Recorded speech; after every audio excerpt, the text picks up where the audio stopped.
Welcome to Anita's Joint, hashtag extendAJoint, where every day is payday, baby. It's your girl, Anita Flying High here. And today we're going to be talking about spiritual warfare and the upcoming 2021-2022 Manchester City women's football team. All right. Football club, my bad. I was going to do this yesterday, but your girl was tired. I had a lot of things. As y'all know, I work out like every other day, you know what I'm saying? So making sure I'm staying sharp. But I was tired. So I was like, especially after the last, it was like 4.5 hour live stream that we did together. Your girl always got a request. How do you say it? Rest and recovery. There you go. Rest and recovery, right? Rest and recovery. But I hope everyone's having a good Tuesday, aka Mars Day, as you know. So I'm attacking. Well, I'm staying in my passions as we always are.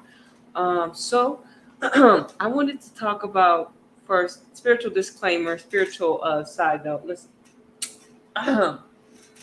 you may like what I say, you may not like what I say. Remember, we're gonna go over. I'm gonna remind everyone once again, what we're all here, or what I'm here doing and sharing my gifts and talents, right?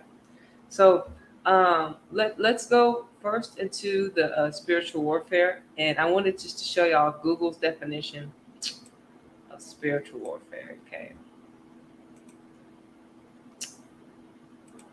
and I hope y'all are ready for today.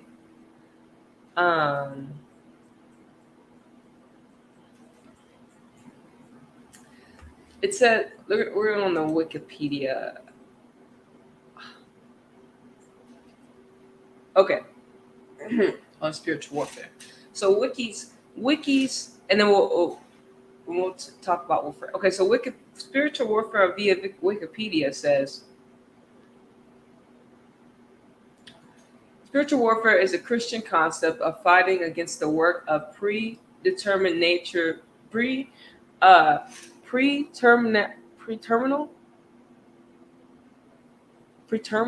the work of preterminal evil forces.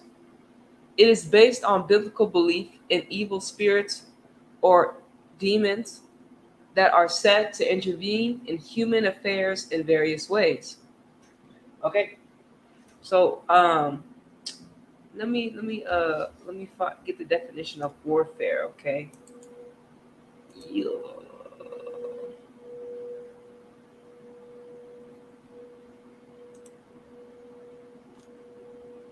based upon.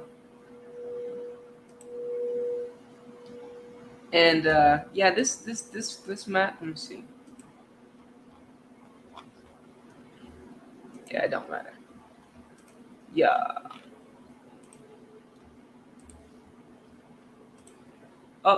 Warfare. Let me share that with you all.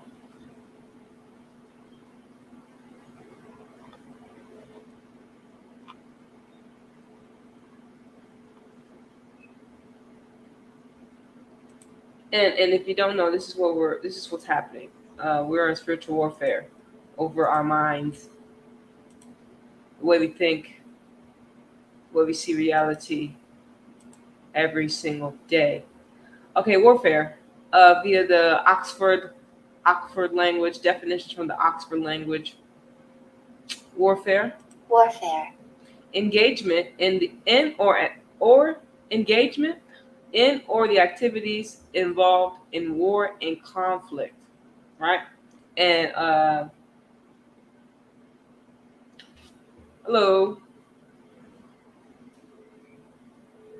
So this is what we are doing. We're engaged in an activity involving war, conflict. Conflict on our minds, on our physical bodies, via a lot of external things. And we're gonna, of course, because my channel is sports and spirituality, so I'm gonna show you some of the ways, some of the tactics of the enemy, that what type of warfare you can kind of peep game to be aware of, because a lot of it is subconscious, a lot of it is through repetition, through what we see It's mainly a lot of visuals, reprogramming of our minds, reprogramming of how we see to perceive reality, right? So, once again, spiritual warfare via the via the Wikipedia is a Christian concept. I don't give, is a Christian concept of fighting against the work of pre-natural evil forces. It is based on the biblical belief in evil spirits or demons that are said to intervene in human affairs in various ways, right? So ever since, ever since, if y'all know about the Mayan calendar, predicted in 2012 that the end of the world would happen. We'll reverse that. We'll say 2021, 2020, what happened? We're all experiencing some type of warfare, even heavier, every single day now because of these evil forces. And listen, I know demons exist. I know evil spirits exist. I know good spirits exist, and I know angels exist. Okay, because we can be an angel or a demon just depending on what side of the bed you roll out of in your life, right? Now, it's not to be afraid of it when you know and you train yourself. Because like I said, I tell people before, I lived in fear for almost 23 years of my life until I had my spiritual awakening. So your girl doesn't live on fear anymore. Your girl doesn't live on that timeline anymore because I'm now aware of myself. Okay, and unfortunately, these evil spirits and demons, they do not want you to be aware of yourself. They do not want you to wake up to your reality, to your world, so you can build your world yourself. Because that's how powerful you are, being an individual spirit, being a solo spirit, having a soul. We are so powerful. We're in this body, but we're powerful spiritual beings having a temporary human experience, and we're immortal. You know what I'm saying? So we'll never die. So all they can do is attack us in different ways, right? But anyway, so I want to talk about. I'm not religious, but this is a thesis. I want to remind everyone because it's so great to just remind ourselves of what type of fight that we're in continuously, right? We're just in this human body right now, but I mean we're immortal, so we can take different shapes and forms in different dimensions. So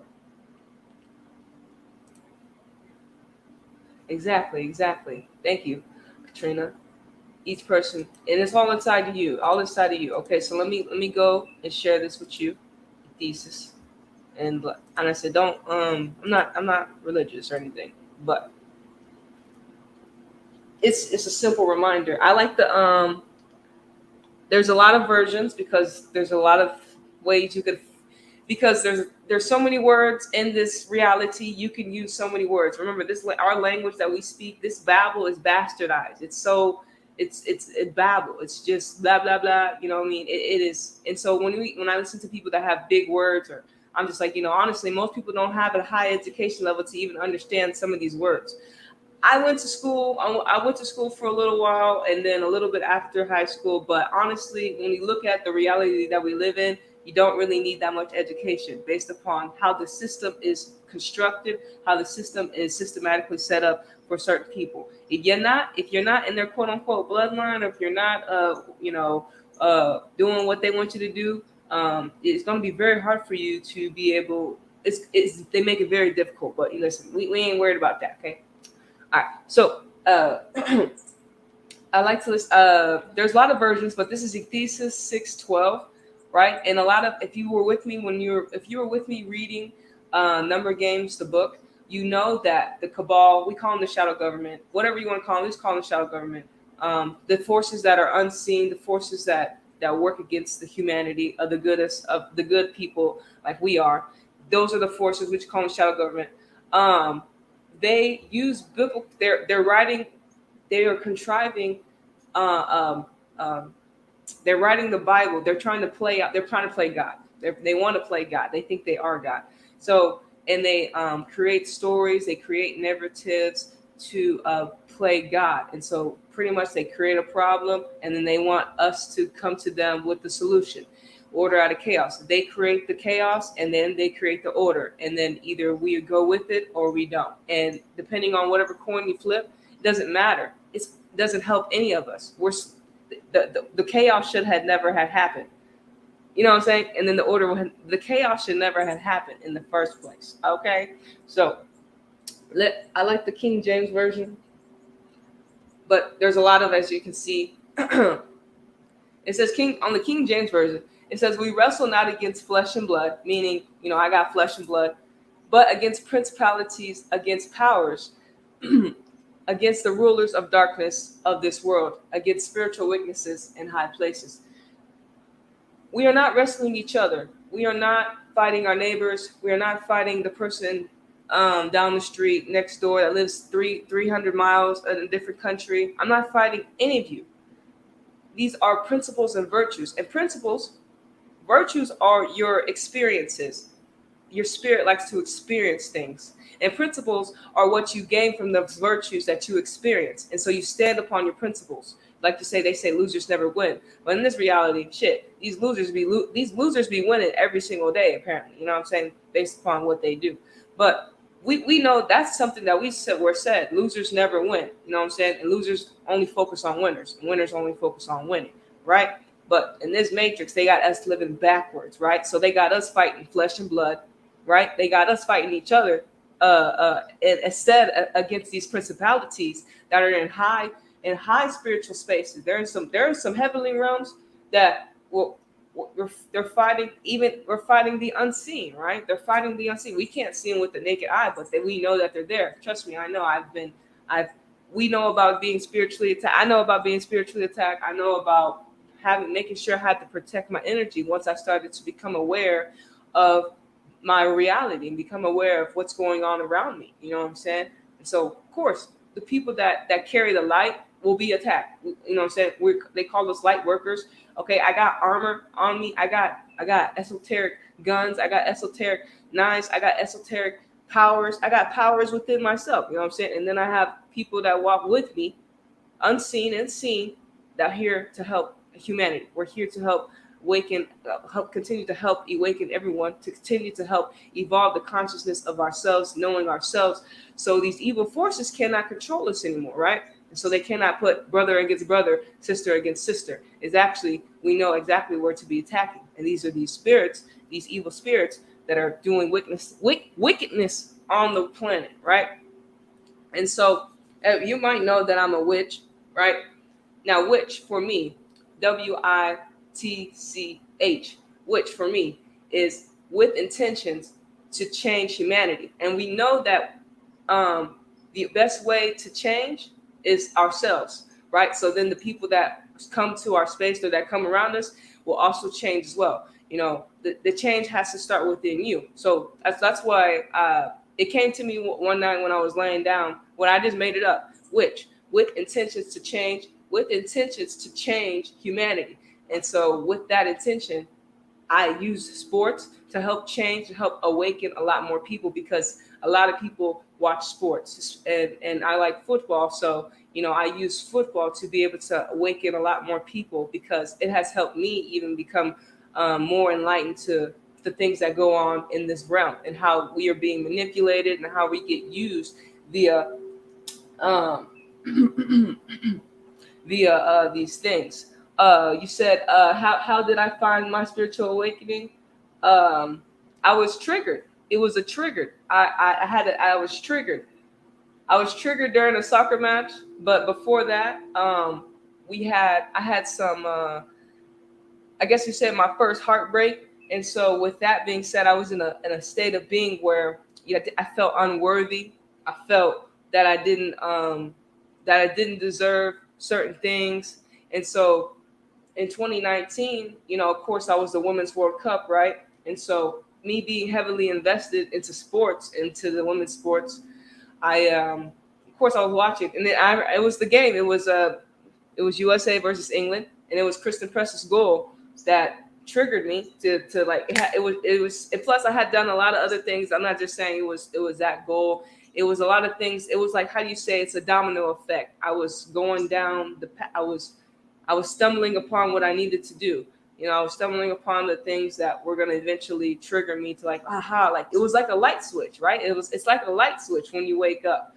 You wake up, you're like, oh shit, I'm awake. Oh fuck. And it's like an overcoming feeling that that there's love here on in this planet. There's love and there's healing, and that the creator, God, whoever you believe in, is actually always with you. And you just didn't realize it because you were always living external. You're always looking outside yourself for reassurance, for gratification, whatever. Everything external. They have us living backwards. They always had us living outside of ourselves.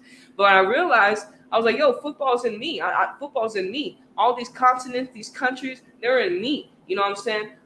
The world is in me, like in me. I create these things from within, and then it comes out, and I'm seeing things manifest. I'm seeing things change. I'm seeing my reality change.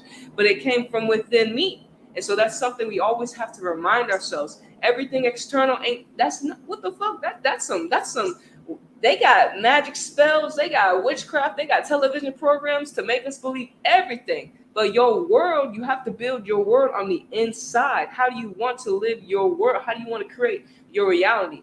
And something the Peace Leader told us, you are the star of your reality. Okay, so if you do tune into other people, remember, they are co-stars. They ain't the star. You're the star. And they always got us living backwards, looking outside of ourselves at these stars, mainly, especially because I'm into football.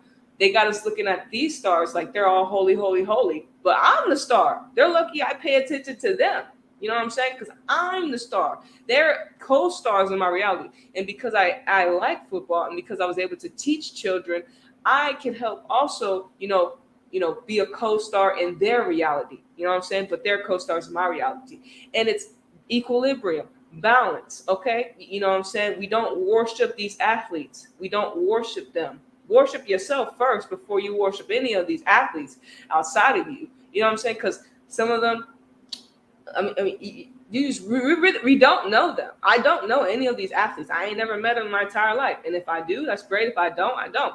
But I don't know who these athletes are. That's period. I just see them play football. And what reminds me, when I look at them, what reminds me of them is to remember to follow my passion. They had a dream to be professional football players. They had a dream to be professional athletes.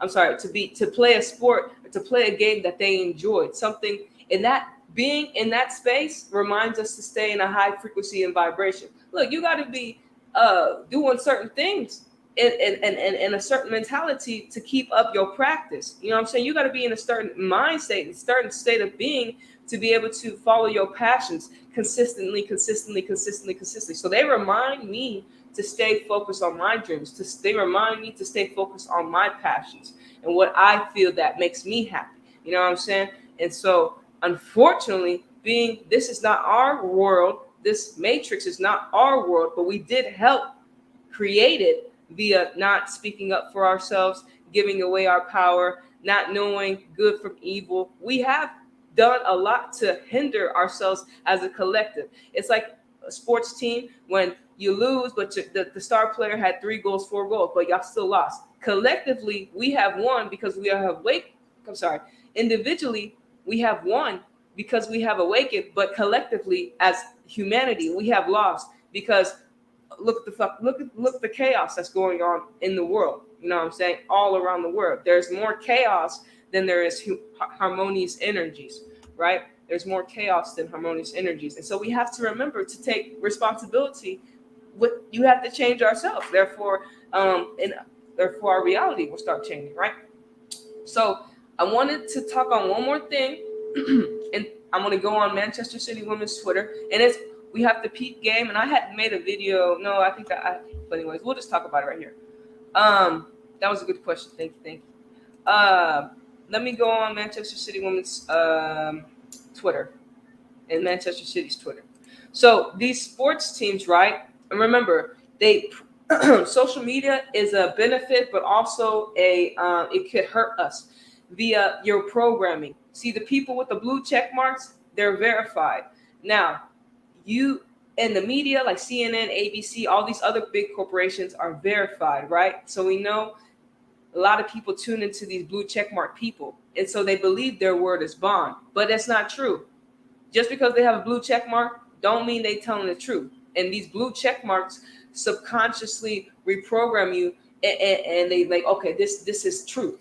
Okay, so if you don't know the difference, if you don't know, look, just because they have a blue check mark, doesn't mean they're telling the truth. And that's what they do. They have all these, especially sports, because they got all of them verified, right? And so when people don't know how to think for themselves, when people don't know how to critically think, and they see certain people that they inspire to be or inspired to be like, and they see them doing certain things, they mimic them, right? They want to copy them. And we have to remember, no. You are one of a kind. You ain't like them. You are one of a kind. You are a star. You are one of a kind star, as they are one of a kind stars. They are stars in their own life, and you are a star in their own life, in your own life. Okay, we're all this hope, like they say, the world is a stage. We're all on stage, and we're all stars shining in different ways, in the different ways we like to shine it. You know what I'm saying? You know what I mean? So they use their media, they use their following, their influence to, and their unfortunately we call them their puppets, to reinforce subconsciously things that they want to push out to the humanity, right? So, as you know, I am very anti, okay? I'm anti this, okay? I'm anti this. Let me get the picture for you. I'm anti this stuff. I'm anti this. I'm sorry. I like Alana Kennedy, all right? But I'm anti this stuff. I don't like seeing this shit. What?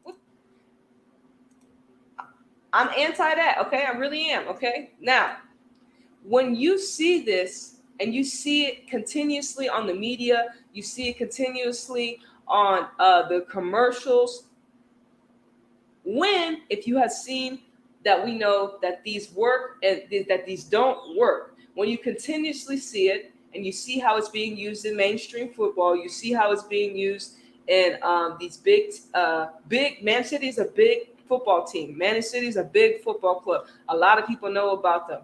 Okay, you don't even have to be a football supporter to know about. People know about City. Not City, but Manchester United mainly. Manchester United. When you see this, it reinforces you subconsciously if you're not aware, because they have to reprogram our minds, because our minds are like a computer, like a software. And so when we reprogram ourselves and we awaken, we are reprogramming our minds. So this is what they do. They reinforce certain principles and virtues to get us to acquiesce, to get us to not talk, because collectively, a lot of people are doing the opposite, right? And it's not to attack anyone. Listen, we're not fighting each other.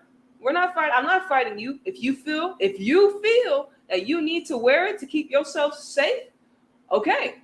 But listen, to me, it spells fear. That when I see you do that, to me, you are not aware of what's going on. You're not aware of the bigger agenda of what's going on the planet. You know what I'm saying? You're not aware. And that's not your fault, because you weren't never supposed to be aware. That was the whole thing. They never wanted you to be aware. So if you're aware, well, fuck, that's great. But a lot of people are not aware. You know what I'm saying? Like you see, 882 people liked it, 200.9K liked it, 124 people retweeted. And now we know in this matrix, there are people that are just robots. We would quote unquote say people that cannot critically think for themselves, people that have been programmed via whatever they tune into, to just whatever they're told to do, they do. Okay? Whatever they're told to do, they do, because this is the system. That's how they've been installed. That's how they've been programmed. Somehow they lost their way. You know what I'm saying? We didn't grow up wanting to be reprogrammed to be robotic. We didn't grow up that way. Someone intentionally did this. Someone, we would say, these unseen forces, the shadow government, somebody intentionally did this so we can build their world, so we can be good boys and girls and not speak out for our fucking lives. You know what I'm saying? Our children deserve to be free. I deserve to be free. Motherfucker, I am free, bitch. Who said that? Like I said, they try to play God, but they ain't God. I don't know. They worship some they worship some God that wants you to pray for them and get on your knees and holy, holy, holy. They do no wrong.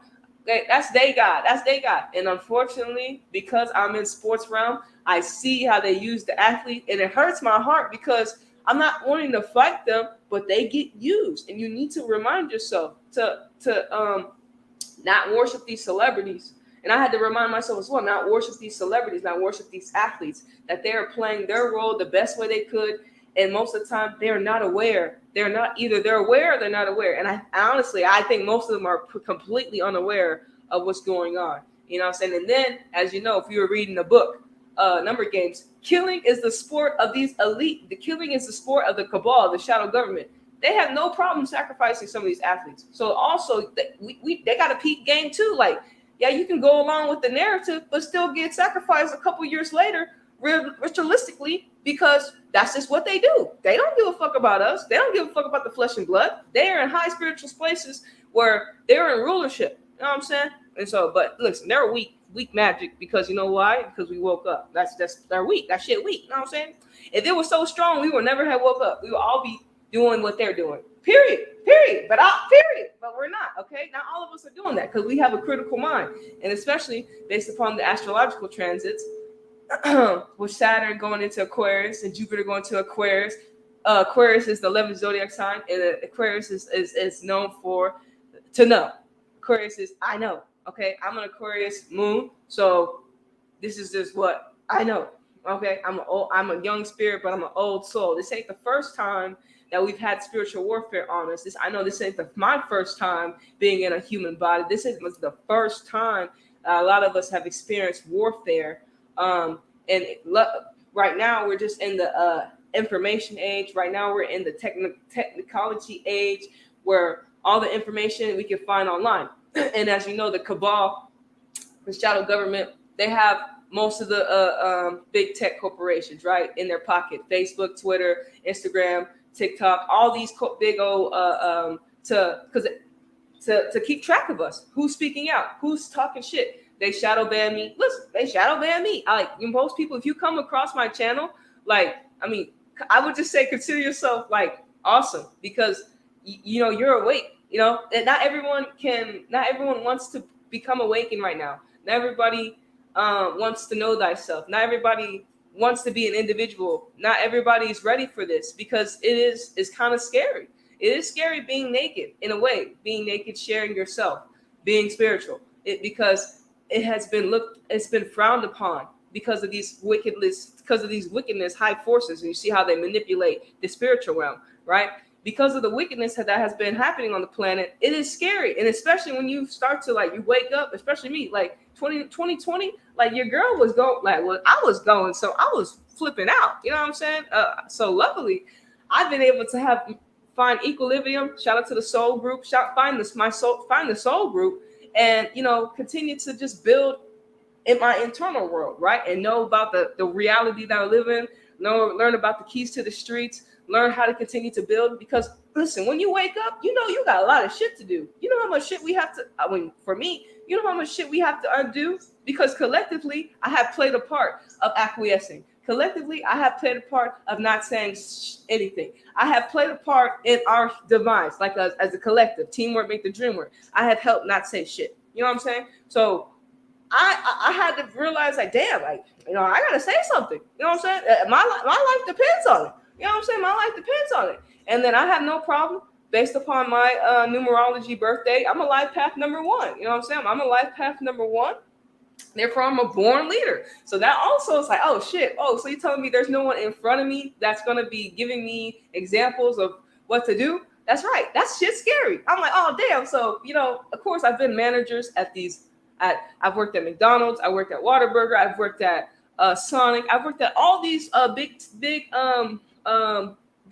fast food corporations. Been the manager of them. You know what I'm saying? But that shit ain't for me. But I was always in a leadership role. So it's just natural for me to be a leader. All right. Period. All right. So, but that shit's scary. You know what I'm saying? That shit's scary. Well, you got a lot of people looking at you oh, what is she going to do? Listen, I'm not perfect. I'm a spirit in the body just like you. And I'm trying to navigate this matrix. I'm trying to help do the best thing I can do. Be the best person I can be and help humanity awaken. Help humanity remember themselves. Help humanity raise in consciousness, because it's time. You can be spiritual and still be into sports like me. You can be individual and be into something, because listen, we're 7 quote unquote billion people here. We're never going to be alone. So therefore find people that resonate with you and do what you want to do. Like, we may not think the same, but listen, we ain't fighting each other, okay? We're not fighting each other, period. Don't be fighting people. And here's the thing. Not only do we have wickedness and these high forces, unfortunately, the Matrix sends us people to manipulate us. Unfortunately, the Matrix sends people and presents people in front of us to make us think this way, to make us think that way. First of all, me being a Gemini sun is I think. So always, what you will always get from me is you should be thinking for yourself, critical thinking. Do your own research on and find what resonates with you, and then go out and then take it. Remember to always put your intentions. What is your intention on clicking on my channel? What is your intention? Are your intentions to finding something on me? Are your intentions to learn? Because I have intentions to what? With intentions to change humanity. Those are my intentions through sports. Those are my intentions. Okay, I don't have any. And that path gets tricky because these forces they're devils. They don't play fair. Okay, they don't play fair. They hide behind people and they wear masks. You know what I'm saying? Plain simple.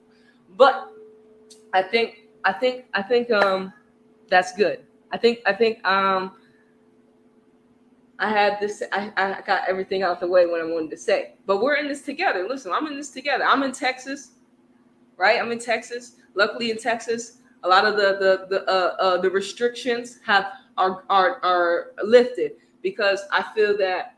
Well, I'm not on that timeline of being acquiescent. I'm not on that timeline. I'm on the vibration of love. So a lot of the things, especially Texas is hot, and there's a lot of things that go into certain locations. You know what I'm saying? So, I mean, if you're in a location where the restrictions are very, very heavy, it's because the cabal, quote unquote, the shadow government have done heavy, heavy witchcraft, heavy magic on that location, especially the cities. I live in a city, but luckily Texas, where I'm at, it's pretty all right. You know what I'm saying right now. So,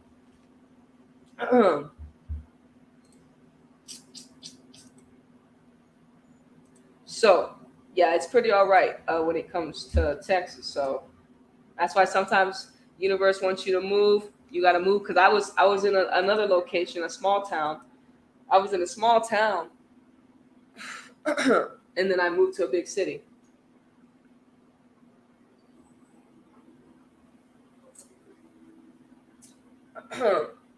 All right, y'all.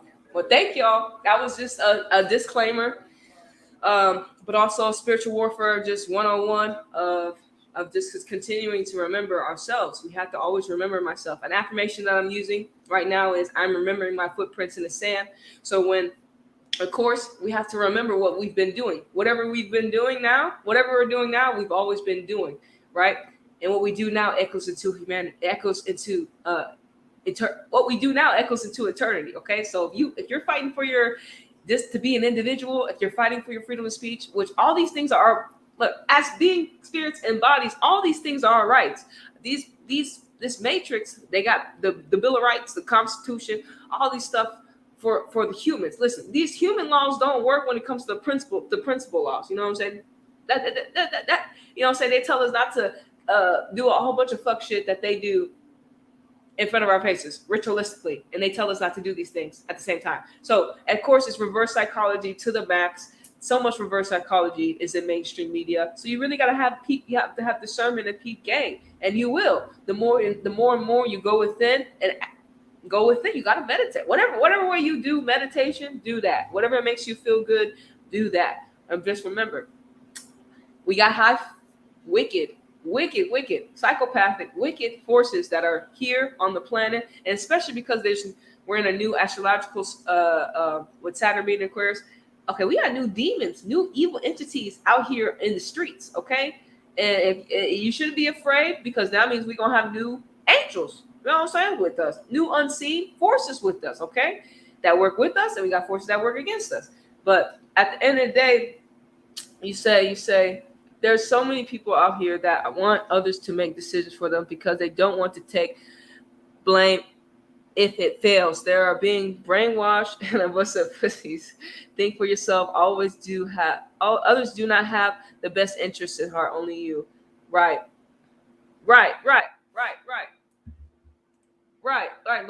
That's right. Exactly right. You have to always do you. And however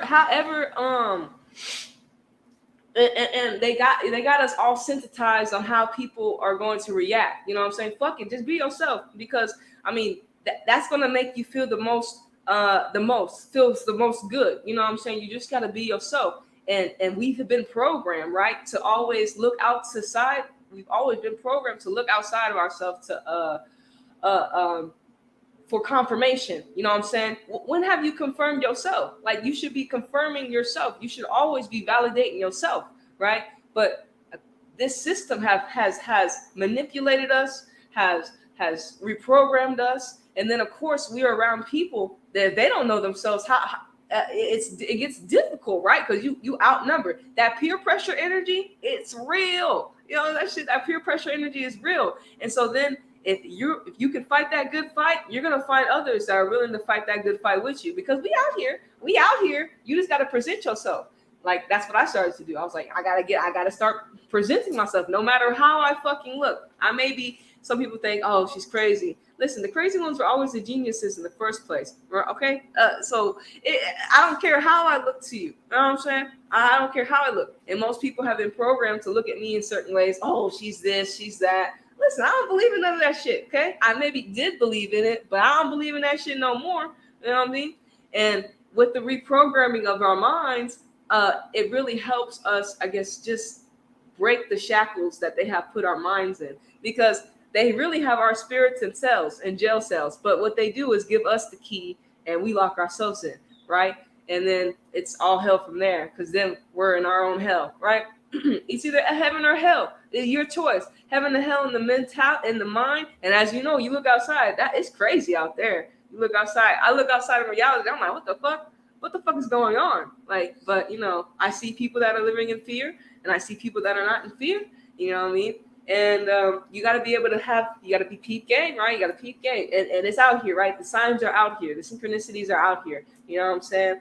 And thank you for sharing, Lord. Thank you. Thank y'all guys for coming through, saying what's up. I appreciate y'all. You know what I'm saying? I appreciate y'all. We in this together. Teamwork make the dream work. All right. So let me get into this. I wanted to tap into City to see where they were at. The ladies, I think. Okay, so we can get some more football. So I was wanting to tap into City to see just kind of what their players are saying, and of course, because they play Real Madrid today, I think they should win. I think they should win, right? I think they should win. But I'm really wanting to see who we get to see step up, who we get to see shine. Of course, they signed Haley Rasso, they signed Alana Kennedy, they signed Khadisha Shaw, and they signed Vicky Lozada, right? So they signed two Aquarius, a Pisces, and a Virgo. So they signed two air signs, an earth sign, and a water sign. And so with the Aquarius energy, when I talked about Saturn and Aquarius, when we think about the Aquarius football players, I think of Puteas, I think of Graham Hansen, Ronaldo. I think of who else is in Aquarius? Marjorie, and some of the very successful Aquariuses that are playing football right now, and they're in their prime. It's their time to shine. So I think these are some great signings for City based upon the astrology and the energies. Khadisha Shaw being a striker. We needed a striker. Ellen White was getting old. She's hurt right now. So the fact that she scored 24 goals last season, I think it was like 24, 23 goals, is a great signing. And that she's an Aquarius, y'all. You know, those like I said, all the people with Aquarius energies, like we're tuned in right now. Like we're not just tuned in, but we got access to the energies the most because of the Saturn being in there and Jupiter. Well, Jupiter's not in there, but Saturn being in there, and Saturn is like the Matrix. Saturn is Satan, but you use Saturn. You know what I'm saying? Don't let Saturn use you. But Saturn always wants to teach us a lesson. So in football aspect, because it's 11v11, right? It's 11 stars versus 11 stars, so they're clashing. And so whatever stars are water. So whatever body of water can influence the other body of water most will win the game majority of the time, right? So that's how we see certain players in the midfield or tactically dominate or be able to find spaces or be able to manipulate the team, because that body of water is more influential. And as you know, Barcelona have Puteas and Graham Hansen, two great Aquarius footballers, and as you can see, they were able to dictate a lot when it came to the football aspect. They were able to dictate the body of water, the way it was flowing, right? So I think this is a great signing for City signing to Aquarius, and then Vicky comes so we can see what she's Piscean energy, the same as the manager. Right, we don't really have so much water on City's team. I got my astrology, so we gonna go in. Let me share the screen with y'all.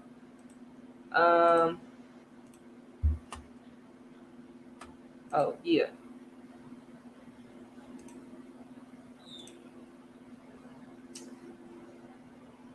Oh, here it is. Right, so.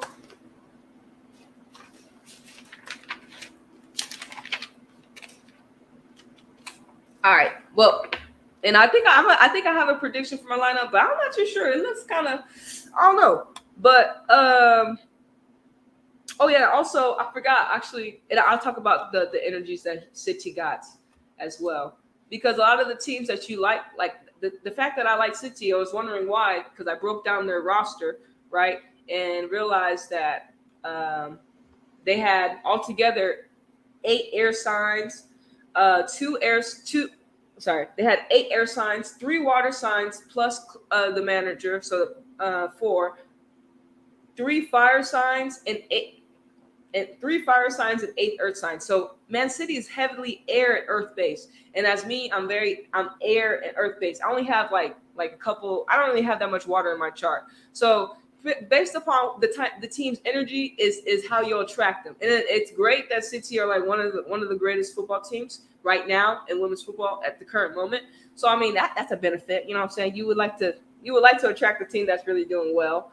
But and as we know, over there in England is credited for creating football, right? So it's very football based, especially. But we know, especially if you're following me in the book, England is heavy, got heavy rituals and witchcraft over there. All right. So with that being said, we know the Euros 2020 is going to be happening in England next year, as well as we got to see Team Great Britain play. But when it comes to Man City being heavily earth and being heavily air based, it's mainly when I looked at, they had four Aquariuses on the team, 4 Virgos, and then they had 2. Okay, so they had let me just go down the list. Aries, they had 1 Aries. I'm sorry, 2 Aries. The 2 Aries on the team are Karina, right here, the goalkeeper, and then what's her name? Kira Walsh. So those are the 2 Aries. So we didn't really get to see Karina too much, the goalkeeper, but of course Kira Walsh plays kind of like that CDM role. You know what I'm saying? That fire, she's Cardinal Fire. Yeah, Cardinal Fire. And so then for the Tauruses on the team, there's where I got them. We got 1. I think, yeah, we got 2 Taurus. So 2 Tauruses are the OGs. OG Steph Horton, and then captain, and then OG Ellen White, right? Those are the 2 fixated fixed earth. So they're consistently, Steph Horton, I don't know, she's been playing for like a while, ever since I've seen Man City. Ellen White as well. Those are just very consistent very consistent players. Like they play a lot of football, and they've played a lot for England as well. The Geminis, the only one Gemini, and she's a cuspy. She's a Gemini / Cancer cuspy. Is your girl Caroline Weir, number 19. So that was very interesting to me because we got to see Caroline. Caroline plays a big role, I feel, for City as well.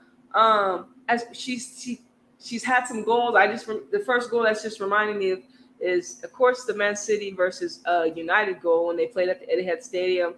But also, she had some goals for Great Britain during the Olympics that really helped.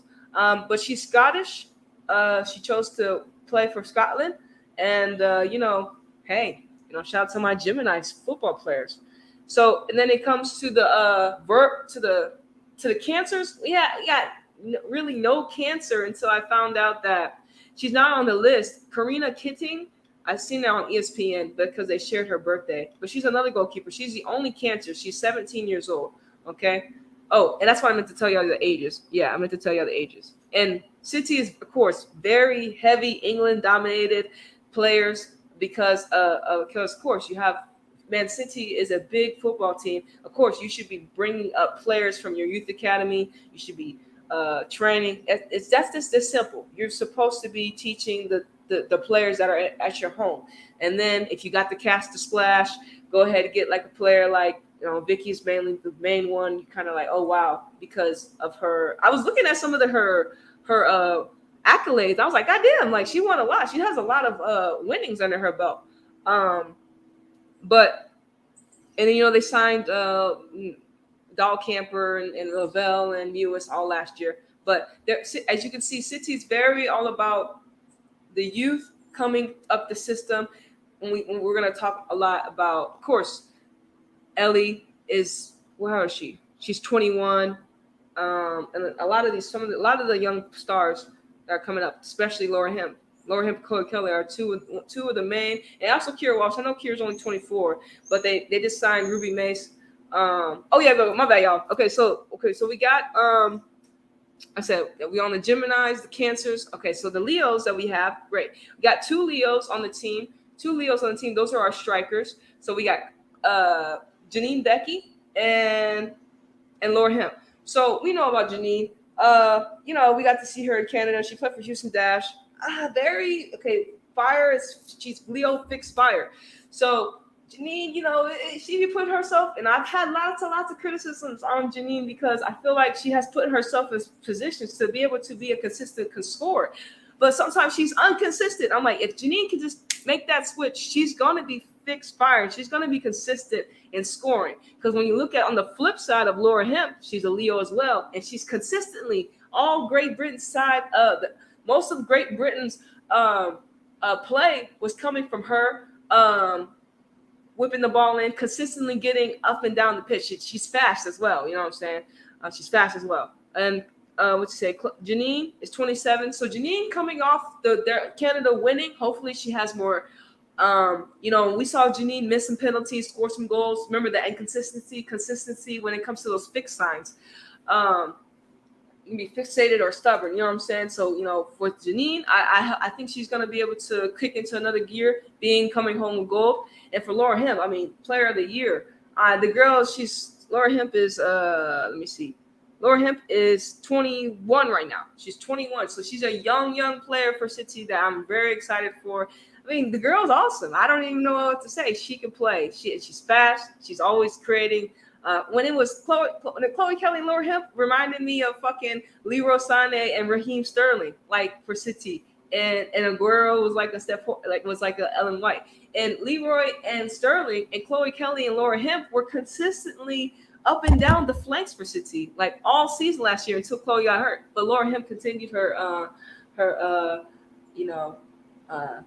greatness. And for me, the future when it comes to Lionesses is Chloe Kelly, Georgia Stanway, Laura Hemp. That's because I'm a City supporter. I want to see Georgia shine as well. But now we're going to go on to the Libras on the team. We got two Libras, Karen Barnsley, and actually we have three Libras. Karen Barnsley, Ellie Robert, and then we have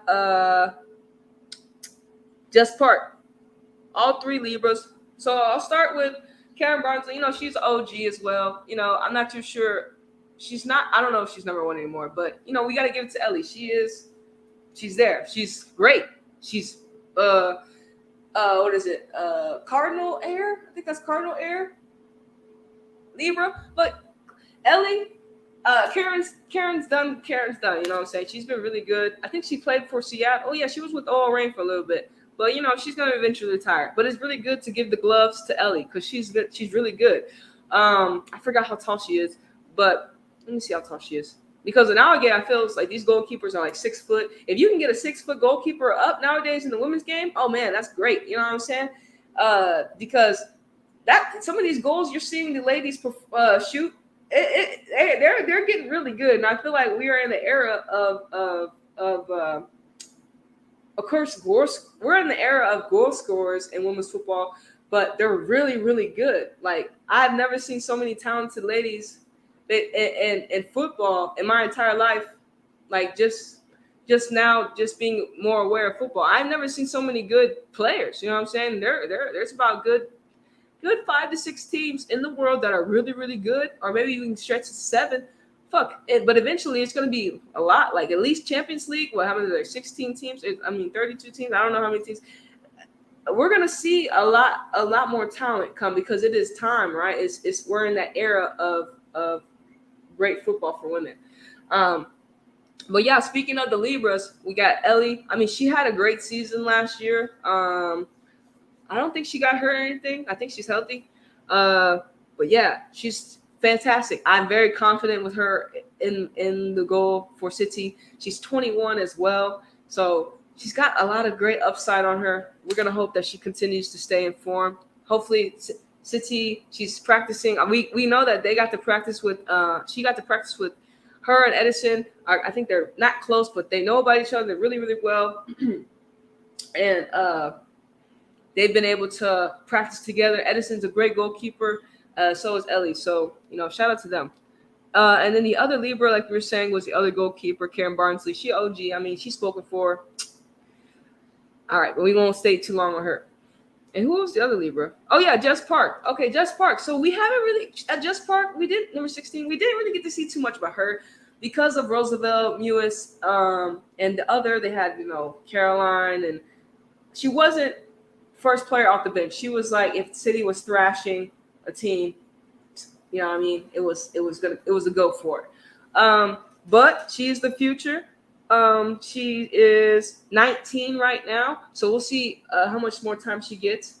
And I'm not too sure what type of role she plays. They have her listed as a forward, so I look to see how much minutes Jess can get this year, and if she can help City. I feel like City, it'd be great to have her come off the bench and be able to put in goals.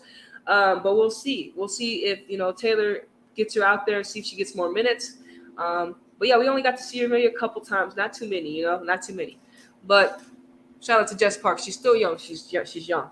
Okay, so moving on to the Scorpios on the team. So we only got one Scorpio on the team. Y'all know that, and that's Lucy Bronze. Okay, so Lucy, ever since 2015, her goal against Norway was pretty much like, I didn't know about Lucy Bronze until a little bit with City, but really she made herself known at the World Cup in 2015. You already know England, that own goal with Laura Bassett, that was crazy, right? Against Japan. But Lucy Bronze made herself known in that time and era.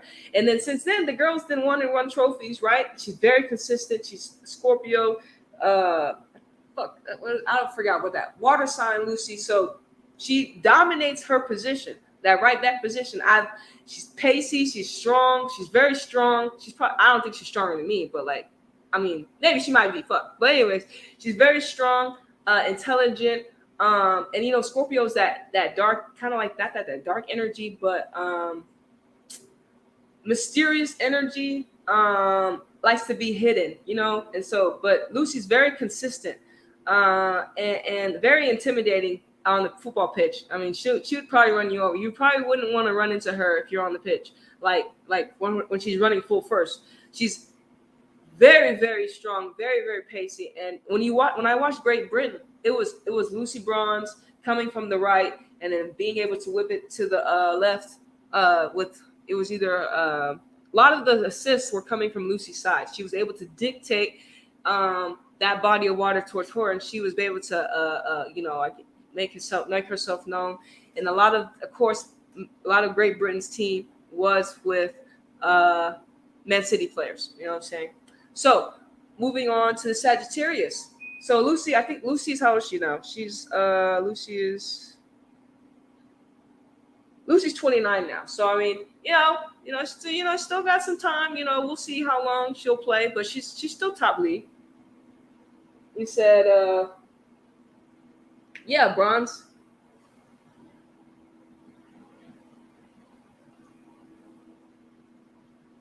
Oh, fucking A. Hold on.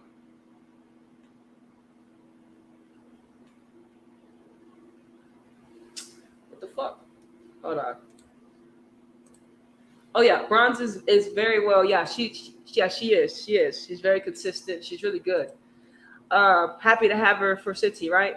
City's happy, really happy that she came back, right? So then we're gonna move on to the Sagittarius on the team. Only got one Sag, and that's Demi Stokes, right? So Demi Stokes, she was hurt a lot last season, right?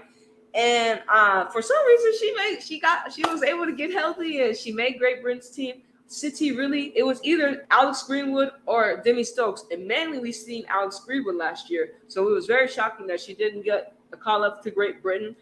But Demi is, how old is Demi? She's 29 as well. So Demi's 29. I think she signed a new contract. It's either her or Alex Greenwood. You know what I'm saying? In that left back position. I think Lucy's position is secured. So they both bring Demi. When I was watching Great Britain a little bit, I'm not saying she didn't have a good. She was hurt. We really didn't see too much of Demi, but she's been with City for a while now. But I just expect her to, her and Alex. We're gonna see what type of game she's able to bring. I feel like Alex can bring the accuracy when it comes to the crosses. I would say Demi brings more pace. And we'll talk more about Alex. But Demi, I haven't really paid attention too much to her because she was hurt. But here and there, she got sparks of magic. Here and there, she's the only Sagittarius on the team. So her energy is may not be seen as much because it doesn't have that much of big of an influence because of the lack of fire on City's team. But shout out to Demi. She's 29, so we'll see how long she's going to continue to play for. You know what I mean? So we're going to move on to the Capricorns. So the Capricorns, there are two Capricorns. We have two Capricorns, and those are our two strikers as well. Chloe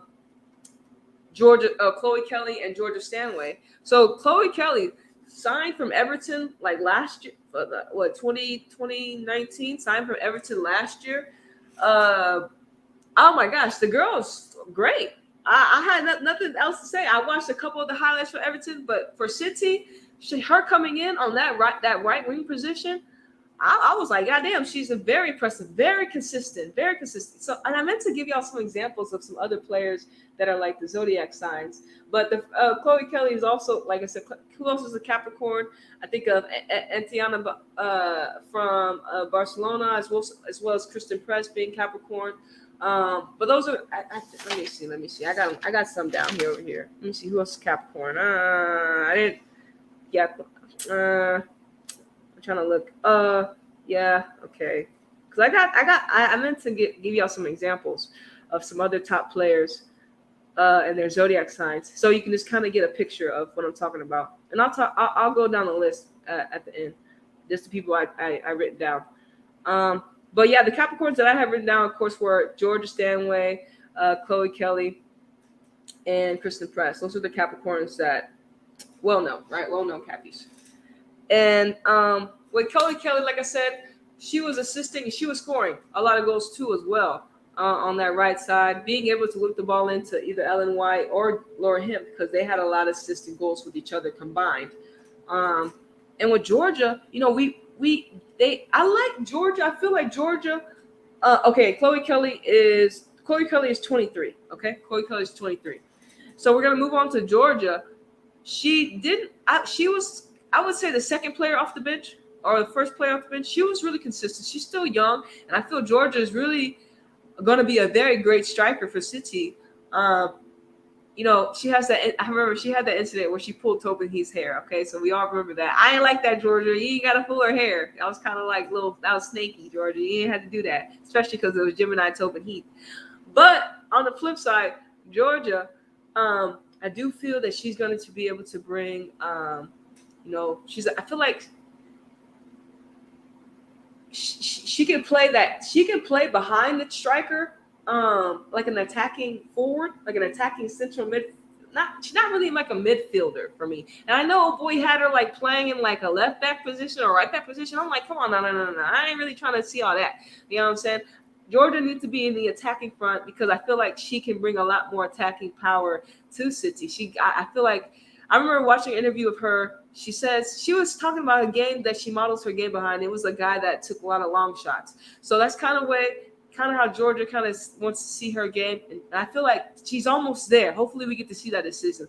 I expect goals from Georgia. I feel like she's gonna have to help City score goals because she is next in line. Ellen White's hurt. We got a couple of strikers, but she's really there. I feel like she's the next one. I feel like she might have a breakout season. We'll see. Did I?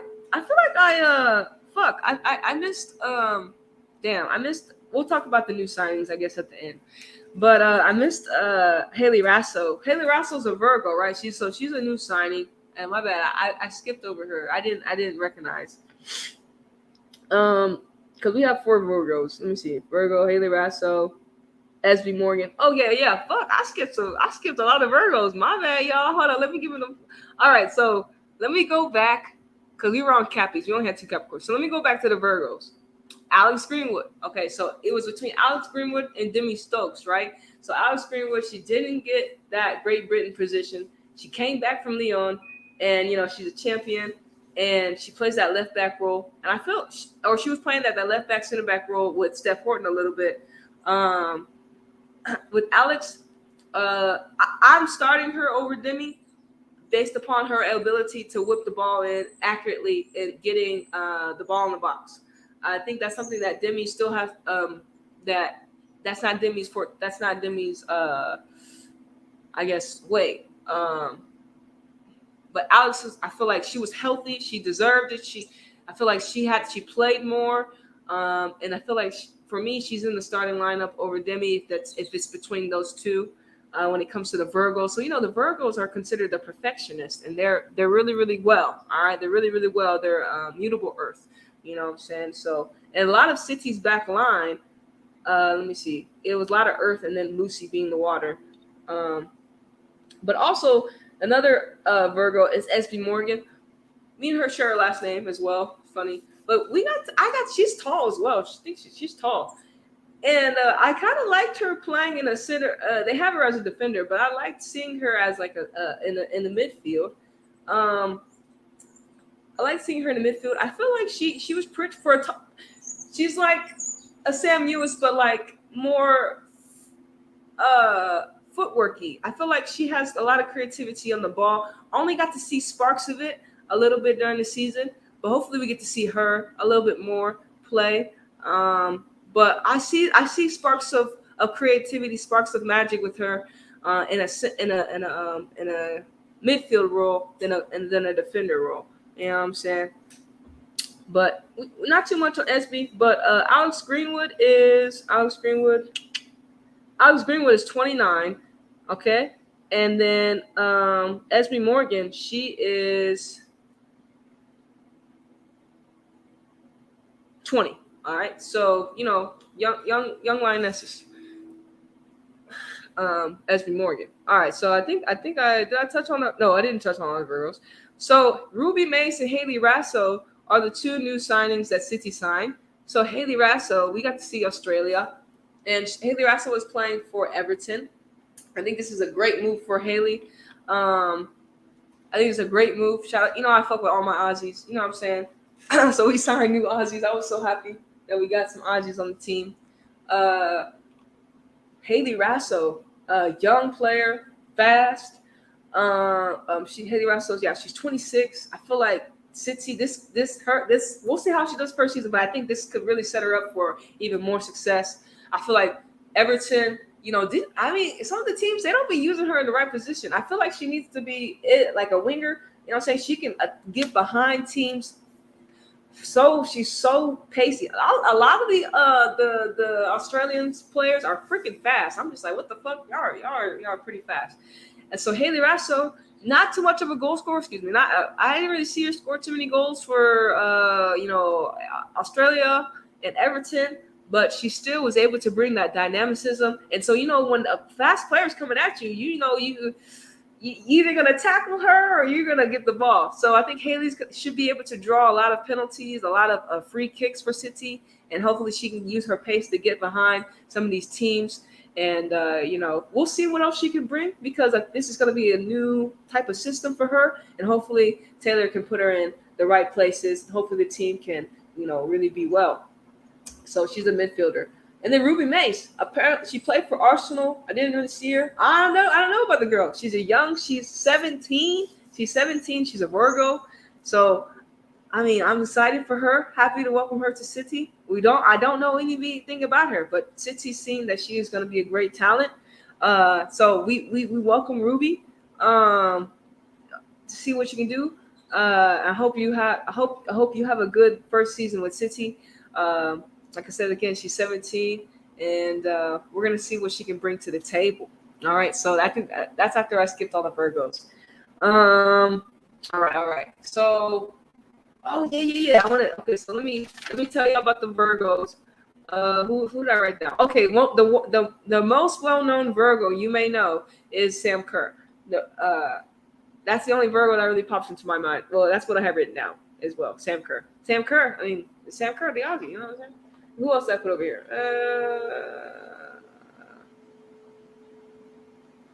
Yeah, that's all I put. That's the most well-known Virgo I know, Sam Kerr. All right. And so, okay, so we talked on the Capricorns. We went back. So let me, before I get to Aquarius, I'm going to retrack, and I'm going to go back to the Aries through Taurus, okay? I'm going to go back to Aries to Taurus.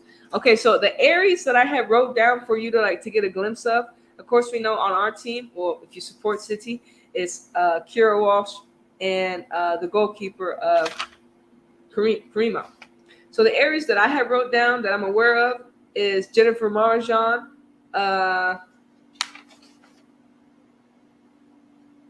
and Leah Walt from Arsenal. I don't really know. And then Diani from PSG. Okay, so those are the Aries that I wrote down that I know about. Okay. For the Tauruses, who I wrote down was, of course, for the Tauruses for City's team are Ellen White, OGs, and Steph Horton. Okay, so for the Tauruses, you can look at are Rose Lavelle, Jenny from Barcelona, Rose Lavelle. Who else did I put down as Taurus? Oh, Jill Rod is a Taurus, as well as Beth Mead is a Taurus. Mallory Pugh is a Taurus. Mallory Pugh is a Taurus, as well as there's one more Taurus that I wanted to say, but that's who I wrote down. There's probably more that'll pop into my mind, but yeah. So Beth Mead, she's really good. Beth Mead, she's really good. Beth Mead, I really like Beth Mead. Mal Pugh, of course, I fuck with Mal heavy, as well as I fuck with Rose heavy. All right, to my Geminis, shout out to me since we just have one. Gemini. The Geminis that I wrote down were Mappy from Barcelona, Tobin Heath. Who else we got? Lindsay Horan, Lisa Evans, and then of course Christine Sinclair and Abby Wambach are both Gemini sons. And then I'm finding more Geminis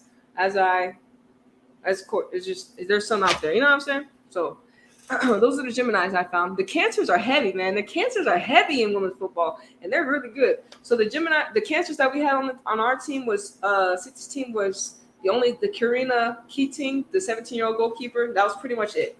But the Cancers that you may know about are Alex Morgan, Megan Rapinoe, Carly Lloyd, Viviana Miedema, Ada Hegenberg, Wendy Renard.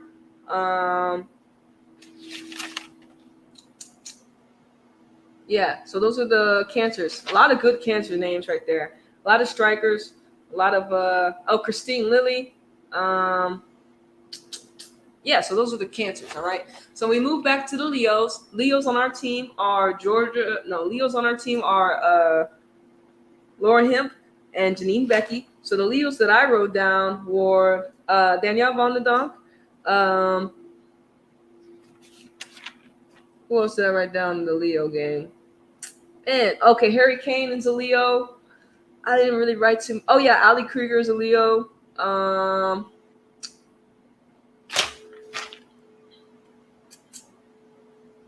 Not too many that I remember. All right, now to the Libras, the Libras on our team, of course, are Kelly, Karen, Barnsley, and Ellie, and then Jess Park. And so the Libras that I have written down were, who the fuck is this? Adam, who the fuck is that? I don't even know who that player is. Adamine Henry? Who the fuck is that player? I don't even know who that player is. I don't know who that player is. Let me look. Let me just write down who this chick is, because I don't know who this is. Apparently I put her as a Ada main man. Henry. Who is this? Oh, I was like, who is this? This is who I wrote down as a Libra. Hey, Capricorn. Oh, you're a Cappy? Hey, I be attracting y'all Capricorns in my life. Lord have mercy. Adam. Okay, Henri. She's a Libra. Shout out to the Libras. Okay, so she's a Libra. I was like, who is this player? I didn't know who this player was. Who else is a Libra? I wrote down Ashton Harris, as well as Sam Ewis, and that's who I wrote down as a Libra gang. All right. And we all there's all every zodiac every zodiac sign plays football. Every zodiac sign plays football. All right, so after the Libras, we went to the Scorpios, right? And the only Scorpio we have is Lucy. Peniel Harder is a Scorpio. I didn't know that. I was wondering why I didn't understand her energy. She was kind of like a little weird to me, but she's a Scorpio. Who else is a Scorpio? Panos, the goalkeeper for Barca, is a Scorpio. Caitlin Ford is a Scorpio. Maria Cayoto from PSG is a Scorpio as well. Scorpios, be peeping game, you know what I'm saying? All right. So when we went to the Sagittarius, the only have is the only Sagittarius we have is Demi. And so for the Sagittarius I got were Rachel Daly. That's pretty much it. I don't really know too many Sagittarius right now. At the moment. Rachel Daly is the only one I know, and Demi Stokes. And then, so the Cappies, to all y'all Capricorn, shout out to y'all. It's because Capricorns are powerful in this realm, but also Cancers. Cancers, not Cancers. Capricorns, I written down, well, we have Capricorns for City are Chloe Kelly and Georgia Stanway, right? Those are the only Cappies. And so the Capricorns that I have written down, of course, where I said Kristen Press. Oh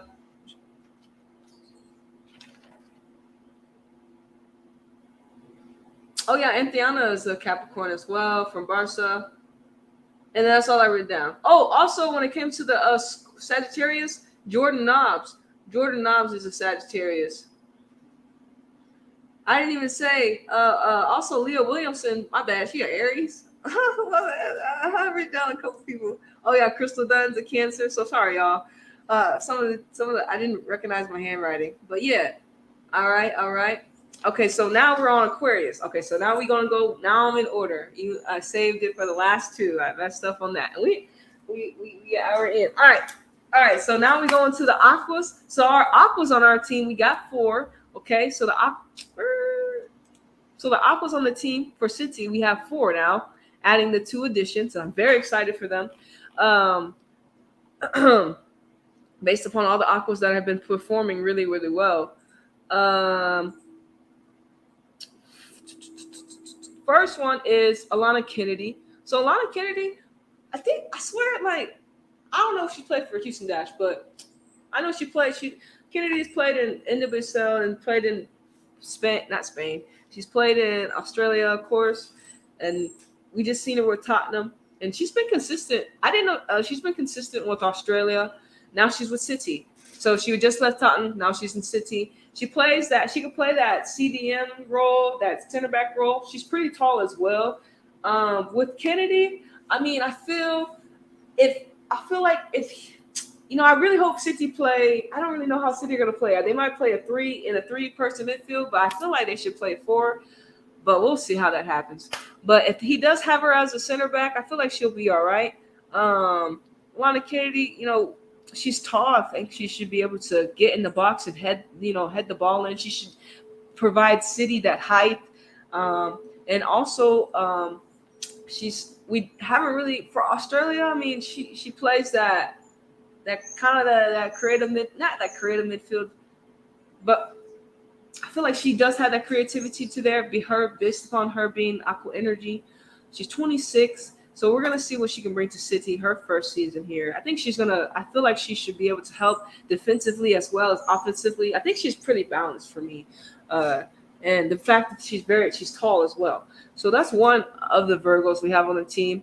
Another Virgo, like we talked about, was Esme Morgan. Because my bad. Wait, why the fuck am I? Oh, I'm talking about Aquarius. My bad. Aquarius. Yeah, Alana Kennedy. Aquarius. That's right, Aquarius. Okay, so another Aquarius is Laura Coombs. Laura Coombs, she's up there. She's a 30-year-old player. She played really well, actually. When I seen her, because most of the time she came in for Kira Walsh in that CDM role, I liked her. She's really good. So I guess that Aqua, she was like, yeah, Anita, I know, I'm really good. And so I have really no complaints. Every time I seen her, she could post it. She put in some goals for City, the time and minutes she got. So I feel like, if Taylor calls her in, she'll be consistent and be able to help City, you know what I'm saying? But yeah, Laura Coombs is 30. She's another Aquarius on the team. The other Aquarius we have is Jill Scott, OG school, Jill Scott. She played, Jill's spoken for. She played at Everton. I think she might be going back to Everton. We're not too sure if she's going to be staying with City. But if Jill does, if she doesn't, Jill's like that little bruiser that you just can't get rid of. She's tall and lanky, and she goes in for every challenge. It feels like it, and she's just very consistent. Very well liked. And, I have nothing really wrong to say about Jill. Jill is 34, so we'll see how long she has left. But shout out to Jill. And so the most exciting Aquarius besides Alana Kennedy, is Khadisha Shaw. I'm super pumped for her. I like the fact that she scored 20 plus goals last season in France. I'm super excited. Hopefully she's able to do the same. No pressure, Khadisha. No pressure. Nita's not putting pressure on you, but I feel like she can score a lot of goals. I feel like City are going to be able to set her up so much more than in France. I feel like she's going to be able to do not as much work and just be able to put the ball in the back of the net. So super pumped for her. She's Jamaican international. City only have 4 internationals. They got a Spanish, Jamaican. Well, yeah. Anyways, so yeah, Khadisha Shaw, super pumped for you to play. Hopefully, you get your first. First start today. Within 3 more hours. Hopefully, you get to start because Ellen White's hurt, but we'll see. But yeah, guys, I'm super pumped for her. Hopefully, she can have at least no pressure, 15 plus goals. No pressure, though. No pressure. No pressure. All right. Now, with that, we're gonna move to those are the Aquariuses. So the aquas I put down were Amarel Marjorie for Lyon, Sarah De Bruyts from PSG, Julie Foudy, Caroline Graham Hansen, and Puteas, like I was saying earlier. So those are the aquas right now. Some of the aquas that are really, really doing well. We just seen when we watched PSG, Sarah put in a good goal. And then Marjorie, we got to see her when they played Barca. Her body of water was outdoing Puteas and Graham Hansen body of water. And also, Martans from Netherlands is also a Sagittarius, and Oshuala is a Libra. So my bad. Come to that.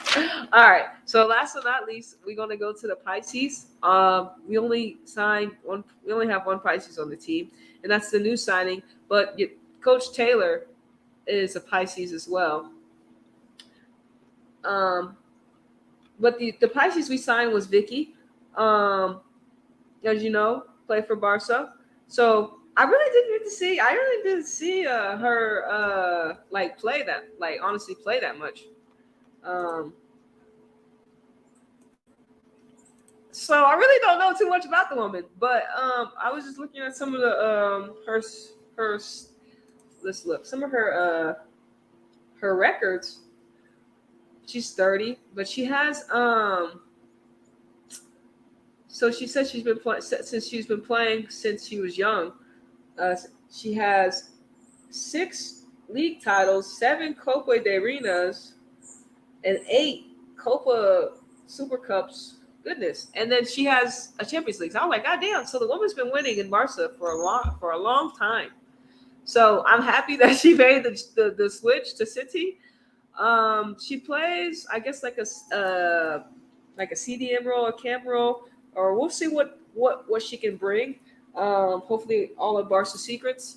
But we're happy to have Vicky. We're gonna see how she helps City. I think she's gonna be able to help City, as well as the other signings. So we'll see. Some of the Pisces stars you may know. Sandy Baltimore. Yo, I love this girl, Sandy Baltimore. She's exciting. Kristen Mewis.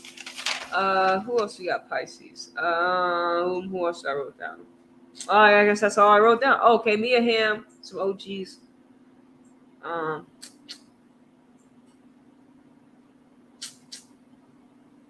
Also, some Pisces are Mariona from Barca.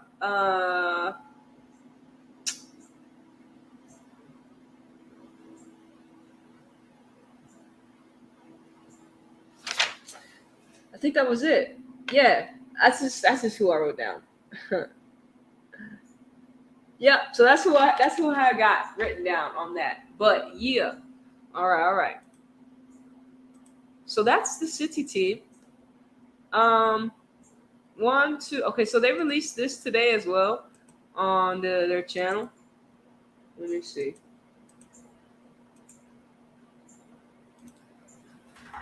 They released this on their channel, on their let me share it with y'all. Their roster numbers, and I'm not done either. I still have some things. We're gonna watch them. So we got 1, 2, 3, 4, 5, 6, 7, 8, 9, 10, 11, 12, 13, 14, 15, 16, 17, 18, 19, 20. 21, 22, 23. Okay, so they have a 23-woman roster. Okay, so it's now Alex Greenwood will take number 5, while Haley Rasso, originally 2, will join the number 13 following. Okay, cool. All right, so now I wanted to tune in. I wanted to watch some videos of the ladies just to see what they had to say about, joining City. Because I wanted to know what they had to say. You know what I'm saying? So we can tap into more of their energies. You know what I'm saying? So,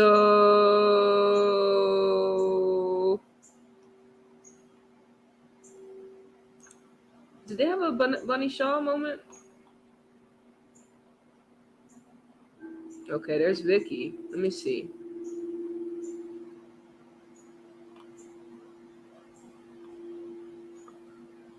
Okay. Then there's Ruby. Ellen White. Okay, so we're going to start with Ruby. We're going to start with Ruby. We're just getting... All right. Let me warm up my tea, and then we're going to dive into these interviews, and then I'm just going to see what they say. So we know that Ruby is a Virgo, so, that's mutable earth.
All right, so here's our first take on Ruby. I don't think she'll be able to start. We'll see though.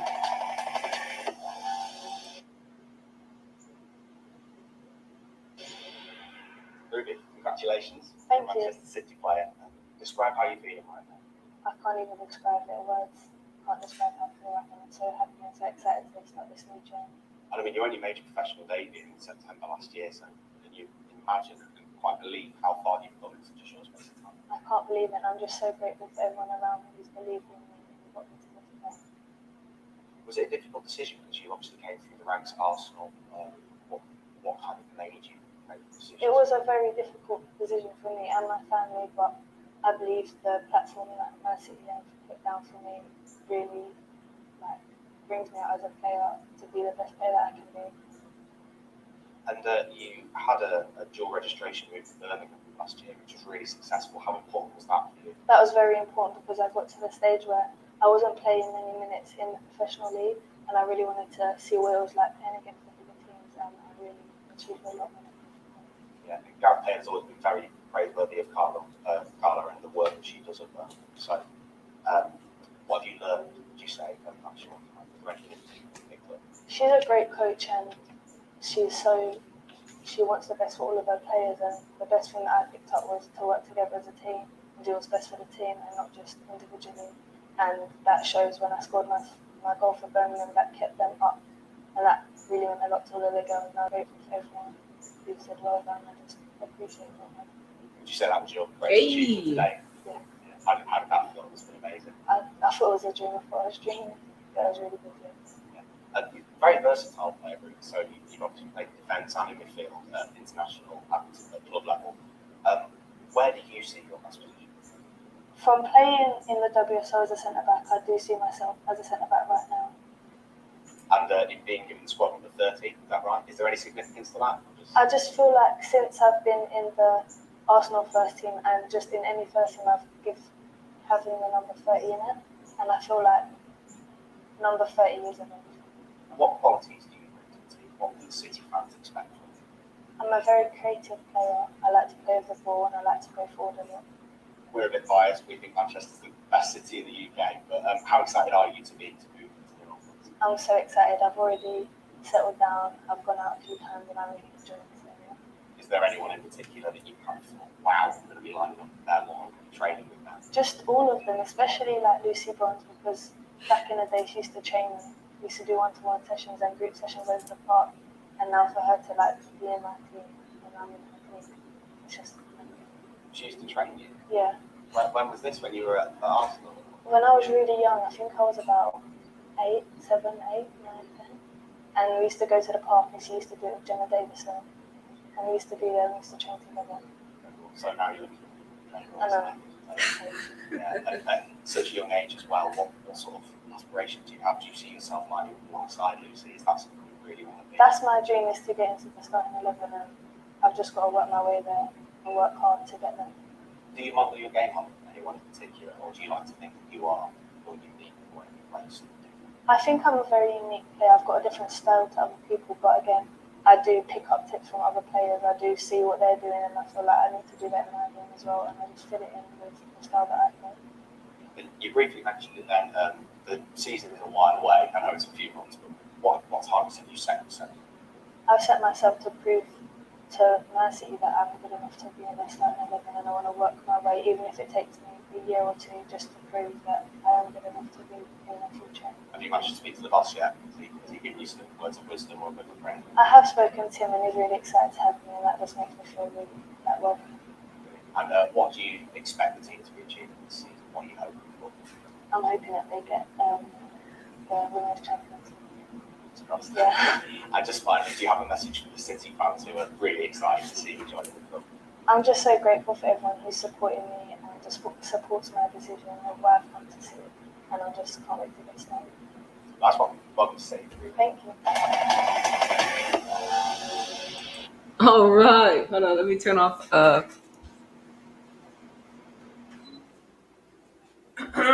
All right. Well, welcome, Ruby Mace. We are so happy to have you here at City. Anita Flying High, you know what I'm saying? But First thing I noticed about Ruby, she's very soft spoken, very very soft spoken. But she's that silent confidence is very can be very intimidating to some people. So I think she says she's worthy of being in the starting 11. I mean, is she going to be Steph Horton's replacement? You know what I'm saying? We could see in the future. Um, she said that she's a very versatile player. She said that she likes to play on the ball, that she's creative, that she's unique. And these are some words that stood out to me. I do like players that like to play on the ball, that have the confidence to play on the ball, because I mean it's football, right? You got to play with the ball, right? And she says she wants to be a center back. So that's great because it's when I watch people like Wendy Renard and some other world class center backs, they're very very composed, very confident, very simple in the back line. So hopefully hopefully Ruby can play a big role in City's WSL title fight and also Champions League and the other titles that they go for. So we welcome Lucy. Why I keep saying Lucy? Oh, because she trained with Lucy when she was a kid. Because she's only 17. I'm like, what the fuck? She's only 17. But yeah, welcome Ruby Mace. All right, welcome. So okay. So Kadisha, this is a little longer interview. But I got time for it. I don't know if you got somewhere to be. If you got somewhere to be, hey, I ain't got nowhere to be. Your girl's here. All right, so Kadisha Shaw, Aquarius. Congratulations. How does it feel to be a Manchester City player? Thank you. First and foremost, it's amazing. I chose Man City because I wanted to be a part of the environment. I wanted to be a part of the culture. I want to, play for this team. So, I want to get tested. So, and I've seen a lot of experience in the group. So I think, I could definitely learn from everyone around me because everyone is different and unique in their own way. So it's definitely amazing. What is it about the club in particular that you like about the culture? Just the way the club is, their way of how they do things, the style of play. I think the men and women play similar, so I think it's within the club. So it's just an environment where both teams can come together and have on the same level playing field. So I think not a lot of clubs have that, so I'm just very fortunate, to be a part of a club that, we see that. Am I right in thinking you're from a family of City fans? I would like to think so, my dad's side of family also lives in Manchester, so, when I told them that, I'm gonna come play for Manchester City, they were losing it, they were so excited. And you feel it's best place for you in your development personally? Yeah, I feel like it's another, a step in my career, and I've always, watched the Premier League and the league in England, and I've always said that I wanted to be a part of it. And now, obviously, it's evolving tremendously. So I think Manchester City would be just the perfect fit for me. What do you know about the English game, and do you think it suits your game in particular? Yeah, I think it's very physical, and it's very quick pace, and sometimes you wanna come out of your comfort zone, and for me as a person that played in America, throughout the college level also, it's similar, so for me I think it's good, and I could also get tested and learn a lot more because it's also very growing on the tactical side of things. How would you describe your playing style? My playing style, I'm a very simple player. I do whatever I can, to help the team at all times. Obviously for me the team comes first. So, a lot of the times you know when you grow when you're coming out of your comfort zone. So for me, it's all about learning and developing. But for me, I would just say I'm a simple player, I'm very physical, and like I said, I just try to do my best. So, whatever task I'm given, I'm open to learning, trying to execute those. I think based on your goal scoring record, people sort of see you as perhaps a number 9, but you can play out on the wing as well, can't you? Quite versatile in that respect. Yeah, for me, like I said, I'm open. As long as I'm given all the necessary information. I try to capture it and take it in and try to process it. So in order for me to do the best that I can. So I mean, a lot of people see me as a number 9, but for me personally, I'm an open player, and as long as I'm comfortable on the pitch, I'll try to do my best to get the job done. And Gareth Taylor said obviously by attacking free-flowing football, that must suit your game, and really excited to be part of that as well. Yeah, attacking players are very excited, and it's what I like, you know what I mean? Because going forward, it's also shows how you can be and your playing style, because obviously everybody playing style is different. So tactically, it shows a lot, and also not only attacking but defensively as well. But for me, I love attacking. I love being in the box. I love scoring goals. I just once the team is happy, I'm happy also. And what's Gareth said to you about how he feels you can improve the team? Yeah, we've chat a little bit, and he just thinks that he watched me play, and he thinks that there's room for improvement, and he's excited for me to come in. He thinks that I'm very physical. I can get behind the defense, and he just thinks that with me coming in to Manchester would be just an added tactically like an added resource, because a lot of people, I'm upcoming, and a lot of people don't really, I'm a little underdog, so he just thinks that for me to come in and, learn as much as I can, because obviously it's a different league, so he's just pretty excited, and like I said, for me, I'm very excited also, and I just can't wait to join and start training. You've got a very good goal scoring record. How do you maintain that level of sharpness? For me, I try to take it one step at a time, one game at a time. Going into this game, I have my goals. Okay, what do I want to do? What are my plans going into this game? So I think just for me, like focusing on one step at a time, one game at a time, I think, just scoring, okay, I've scored, can I go more? Like, if I miss the shot, okay, I'll get on the next one. So I think just having that mentality always and keep going on, continuously, whatever the game is going my way or not, I think, by doing that and keeping focused and staying alive in the game, I think that's one of the things I love school. Is there anyone you model your game on? I like Robert Lewandowski. I've always watched him play, and I think he's a great player. And for me, it's he plays the same position that I do as well. So he's just a great player, and I think he's just somebody that I've always looked up to, and obviously he scored a lot of goals. So for me to just try to mimic his plays and the way he makes his runs, I think just help me. So for me, I think it's relevant. Would you say he's your favorite current player? I would say he's my favorite player from my position, but obviously my favorite player of all time is Lionel Messi. He's amazing. He's incredible. He makes the game exciting, and some of the stuff that he does on the pitch is like wow, like it's just incredible how the way he moves, the way he gets behind defenders, the way he dribbles. So for me, I always watch him, and I just think he's very exciting. What would you say are your best qualities? My best qualities, I would say, is my strength.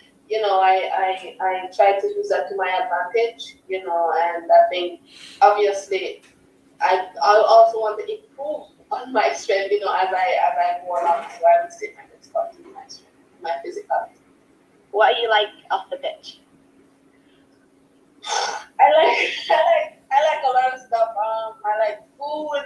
I like hanging out with my friends. I like playing small games.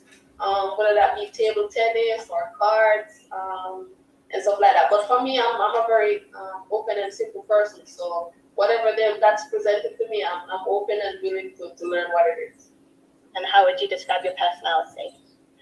My personality, I'm different. A lot of people, everybody, like I said, everybody has their own unique way about them. But for me, I'm different. I try not to complicate things. I'm friendly. I'm somebody you can always talk to. I'm always smiling. You know, I'm a jovial person, you know, and for me, that's how I grew up, you know, because a lot of people tend to take things for granted, you know, but where I grew up, I've seen it, you know. So for me, I just grew up this way to be mindful of certain things and, you know, accept all the opportunities that there is and try to motivate others and inspire others. So for me, I'm just a very open and simple person. And where does your nickname Bunny come from? You said this. Everyone calls you Bunny. I've had this question a million times. I had it from I was very small. In Jamaica, the culture is you have your Sunday dinner. It's pretty standard: rice and peas, or your curry chicken, or your jerk chicken, or your fried chicken. But for me, in my household, my mom would always make me carrot juice, and so I would always drink carrot juice. And like in Jamaica, they say when you drink carrot juice, it makes your vision brighter. So for me growing up, I was like, okay, I don't want to have to wear glasses, so I'm gonna drink my carrot juice. So I guess that's how, you know, from constantly wanting carrot juice. My brother actually gave me the name. Before it was actually Bugs Bunny, but now everybody calls me Bunny. But he's the only one who calls me Bugs, so that's fair for you. And it stuck all that time. Well, actually, in the beginning, I hated the name. Like, I hated the name. And he went and told all his friends and all my friends, and it just got continuous and so repetitive. And one day I was like, you know what, I'm just gonna embrace this name. So that's how it's been ever since. And do you have a message for your new fans? Yeah, I want to shout out, you know, everybody who supports Manchester City, and you know, I would always try my best, you know, and hopefully by doing so, you guys enjoy, you know, my personal that I give on the pitch, and I hope to see you guys soon. Awesome. Well, congratulations again, and welcome to the club. Thank you. Wow. Well, welcome, Bunny Shaw. You know what I'm saying? We're super pumped for you. I'm super excited for you. I'm pumped. I'm over the moon. I think she's gonna bring so much to the city. Things that she said. She says she's a very simple player and she's open. And so I feel like, you know, City could play her in any three striking positions. But she models her game. Well, she's Lewandowski, and she likes to watch Messi play as well. And so with that, you know, those are two very good goal scorers. Lewandowski is a very physical player. With Messi, would say more of a finesse, more of a player that can, as a magician on the field. So that's great that she watches both the strength and the magician, the versatility that both those players bring. She scored a lot of goals. She's a simple player. As you know, both players have said that they're very unique, which I enjoy to hear because we're all unique in every way. She's confident. You know, big smiles. She very good speaker. When you look at Ruby Mace, was very soft spoken. As you know, this interview was a little bit longer, but we're excited for Bunny. You know what I'm saying? Hey, you know what I was thinking, Shook? I was like, shit, I'm gonna have to drink me some carrot juice because, you know, your girl broke her glasses. So, you know, I don't have to do that. Maybe that'll help. And then she said she was drinking carrot juice and make her vision brighter. And, you know, Aquarius is the future. So, I mean, hey, I think this is brilliant. I hope she gets the first start today. So, shout out to you, Buddy Shaw. Welcome to City. We're happy to have you here. All right. But yeah, look, she says she seems pretty confident in herself, which is good. Yes, confidence is key. Yes, it is. Thank you for sharing that. Okay.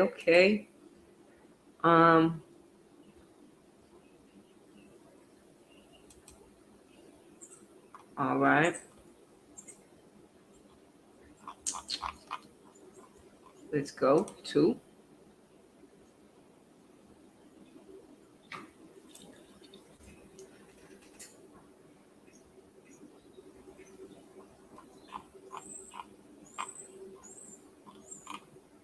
All right.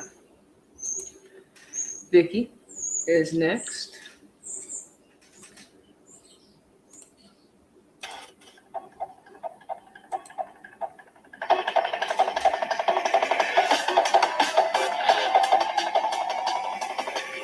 I suppose, first of all, Vicky, welcome to City. How are you feeling right now? Thank you. I'm so excited to start the next season and also joining one of the best clubs in the world. And you've come from one of the best clubs in the world. It must have been quite an emotional moment leaving a club that's so close to your heart. But what made you decide to make the move? What about Manchester City attracted you? It's true that I experienced the best year in my life, with an amazing end, which was that Champions League trophy. But as soon as I had the offer from Man City, I didn't have any doubt about it. And I just decided that it was time to leave and time to close that chapter with Barca. And I always said that I miss the English League, and now I'm looking forward.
All right, we back.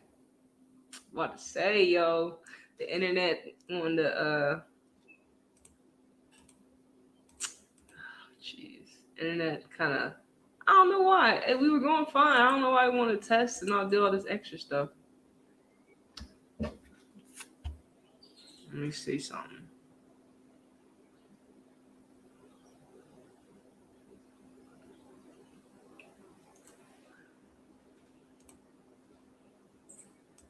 Let me just make sure we still good.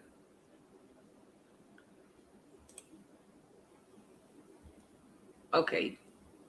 Let me just make sure. All right, we still good. We still live and direct. All right, bad. Yeah. Okay. Yeah. Okay, we good. All right, let me go back. Let me share.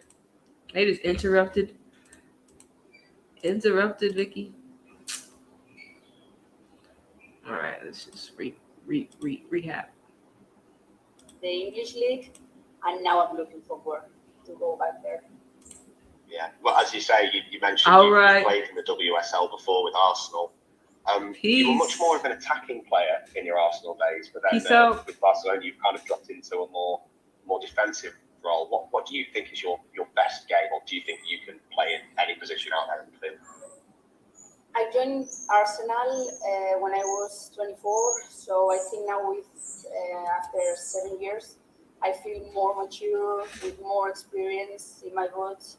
So that made me change the position and made me being able to play in a more attacking role or also defending role. But in the end, with Barca, I've learned how to play everywhere, and I think it's a very good thing to help me. Do you feel like the English game suits your style of play? It's becoming a lot more technical over here, but it's still got that real fast-paced nature. So do you feel like the English game really brings out the best in you? It does, I think. My best time was in England, 100%. And I think I miss the game, the competitiveness. The game in England is faster, and you can lose or win against any team. So I'm missing that kind of war feeling every weekend. And I also think I can bring that part, like an intelligent player. I've learned a lot in Barca, and I think, in my opinion, City was the best team we've played against too this year. And in Champions League, we had a very good game in the first leg, but I think the second leg we were better than them. Now I can say. Yeah, important to say we now. You've mentioned that Champions League game, especially the second leg. I think it was the only defeat that Barcelona had last season as well. So what were your experiences playing in that game, and how difficult was it to play against your now teammates? In my experience, when I was at Barca, for us, the hardest games were when a team used to play like us. And if I have to compare Barca with any team in the Super League now in England, it's definitely Manchester City. And I think maybe I had the feeling they were a bit afraid because we were showing a very good football. But as you said, the second leg, Manchester City was better. And what do you think that you can bring to this Manchester City side to make it even better than it already is? My experience, which gave me leadership, also a technical player, where the football goes basically around the ball. The ball is more important than anything else. And also my competitiveness that I learned in England and I've never lost. So do you think you've almost got a little bit of unfinished business in England, something to come back to? Because with Arsenal, you were successful, but there wasn't a league title to obviously claim. So is that something you're really thinking about now that you've moved to City? I have to say that I moved back. I never wanted to, but I moved back because, Barca is home for me. It was home for me, so I had to make that decision when the leagues turned professional here in Spain. But I'm so happy to be back to England. I think I've never lost my ambition to keep winning trophies, to keep learning every day, and I want to get back to my best performance. And I want to thank the club, Manchester City, for believing on me. And I think it's going to be a very good future. And you've had, as you said previously, massive success at Barcelona everywhere you've been. What do you feel are the key things behind that success? What qualities do you think you really need to be a successful footballer in general? for me, especially these last 2 years, we had a priority, and everything in our lives as a players was about it. You used to wake up every day thinking about that priority, which was winning the Champions League. And we had to put apart in our lives a lot of moments being with family, traveling 1 week, training double sessions every single week of the year, and also changing your competitiveness, your mentality, watching more football, watching more videos about yourself, and always having the desire and the work behind to reach that. And we were successful, but sometimes in football you do everything and it's very hard.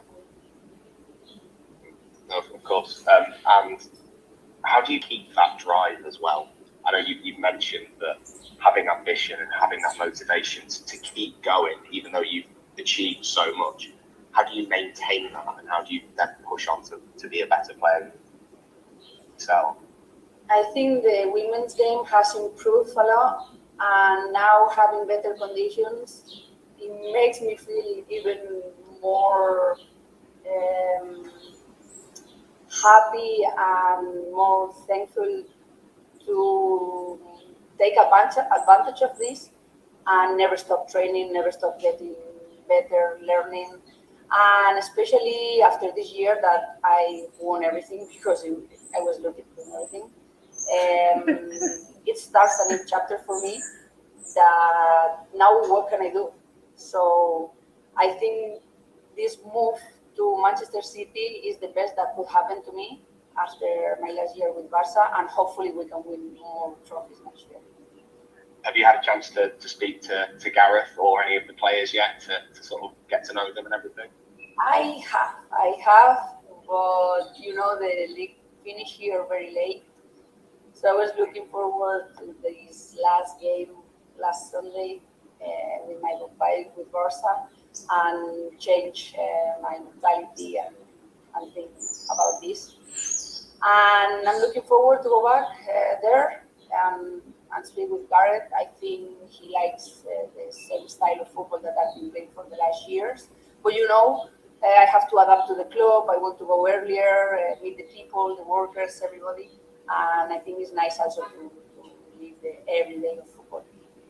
Fantastic. Is there anyone that you base your style of play off, another player, or do you feel like you're quite unique in what you bring to a team? When I was younger, I watched men football. I remember my first player was Pep Guardiola, but I don't have many memories because I was very young. And then I changed to Andres Iniesta and Xavi Hernandez. Now the girls have girls to look at. The women's football is changing, but my mirrors were all men footballers. And how important is it for you to be thinking that there might be a young girl or a young boy out there who is thinking, I want to be the next Vicky Losada? How does that kind of feel, knowing that you have that sort of privilege, but also that responsibility as well in what you're doing and who you're representing? I think it's very important to have role models in women's football for the girls, and because when they can see themselves reflected in us, and I think it's very important because they can start when they're very young having dreams of winning a championship, of being a pro footballer, and it's something that I never had, and I think it's a massive change that is going to make the women's football even better. But a really exciting change as well. I just think that the amount that the game has progressed over the last few years is just incredible. If you asked me 10 years ago if I thought this was going to end like this, I would say a massive no. And I'm very happy that this is changing. Also now the English League, I know Sky Sport, BBC, I think that's gonna make an impact. That is gonna give very good moments to the women's football. And just looking away from the field, Vicky, for people who have maybe only seen you playing rather than sort of know you as a person, what do you like doing away from the field? What are your hobbies when you're not training or playing? I like to be with my partner. I mean, we don't have much free time, so I like to enjoy I have 2 dogs. I love them, and there's so much work. And also friends. I'm a person that likes to be with my family, with my friends, with my dogs, and that's my priority also after football. What breed of dogs have you got out of interest? Oh, I have a Shiba Inu, Oh, yeah. the Japanese. That's pretty much. And then I have a border collie mixed with German Shepherd. And that girl is the one that brings me every morning an hour roll. So I really enjoy with her. A lot of energy. Brilliant. And is there anything about Manchester in particular that you're excited to see or do? You've obviously been there before when you played with Arsenal, and I'm sure at other points in your life, but is there anything that you really want to do now that you're going to be moving to the area? Looking forward meeting the girls, meeting the club, that amazing training ground. I've been there a few times. I know there's a few Catalan people there that already told me a few things. And the football environment, having all them amazing things after being 10 years in the first league and having this amazing opportunity to go to a massive club. I feel so lucky and I'm very excited. And you mentioned or joked that the rain scared you off from Arsenal. That was why you wanted to leave. So if the rain scared you in Arsenal, are you prepared for what we have in Manchester? I know, I heard that it's towards Ireland, so probably not going to see the sun much. I already have my pots of vitamin D to bring with me because I think it's gonna be. I'm used to it. And my priority is football, and I think England has the best football. So I'm looking forward to meeting the girls, the fans, how people live their football, all the love they give you. I think I'm very excited. I think you mentioned the fans, so just finally, do you have a message for the City fans who are really excited to see you join? I just want to say hello to all the Manchester City fans. I can't wait to be there with you, especially starting the big games, and hopefully we can give them very good moments of happiness and also achieving a few trophies. Congratulations and welcome again to City, Vicky. Thank you so much. My pleasure.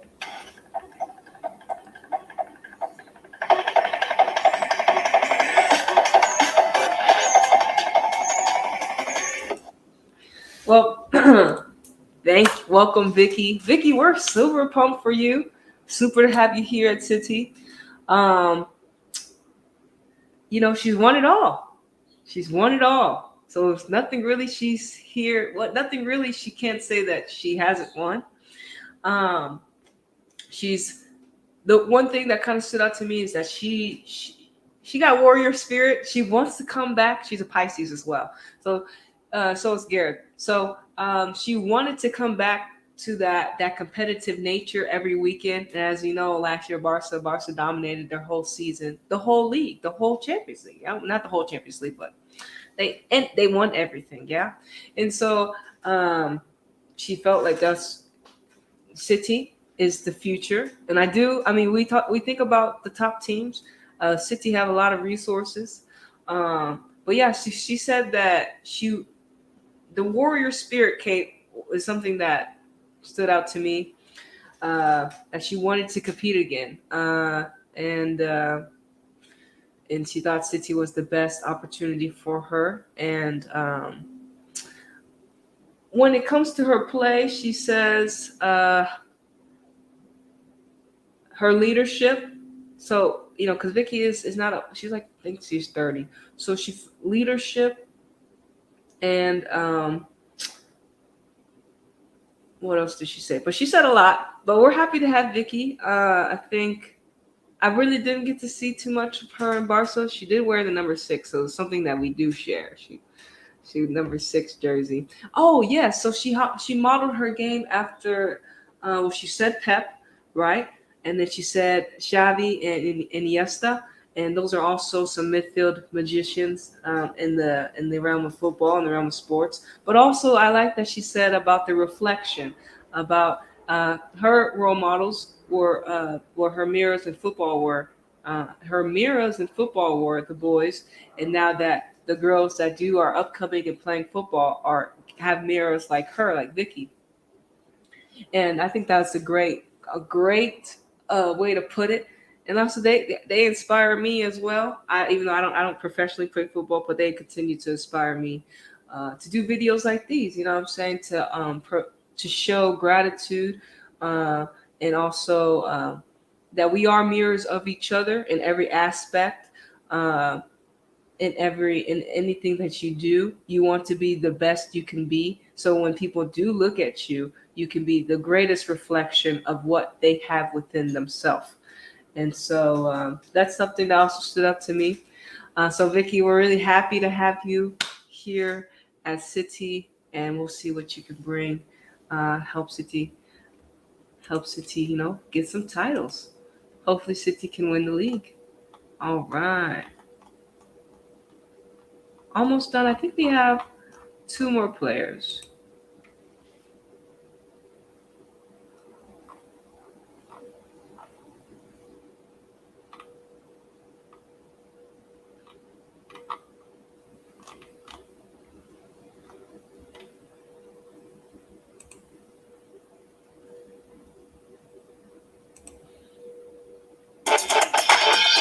Taylor, congratulations. Welcome to Manchester City. How does it feel to be a City player?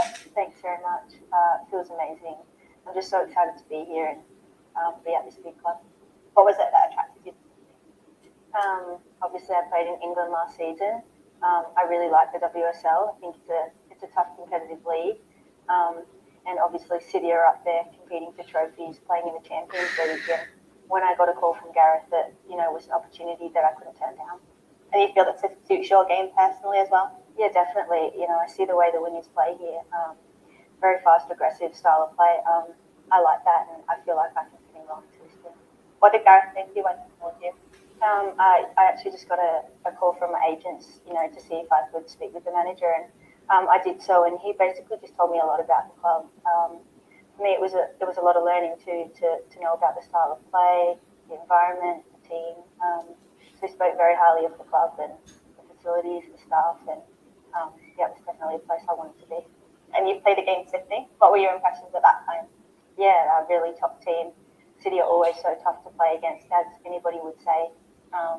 So to be on the other side, to be joining with City is something I'm really looking forward to.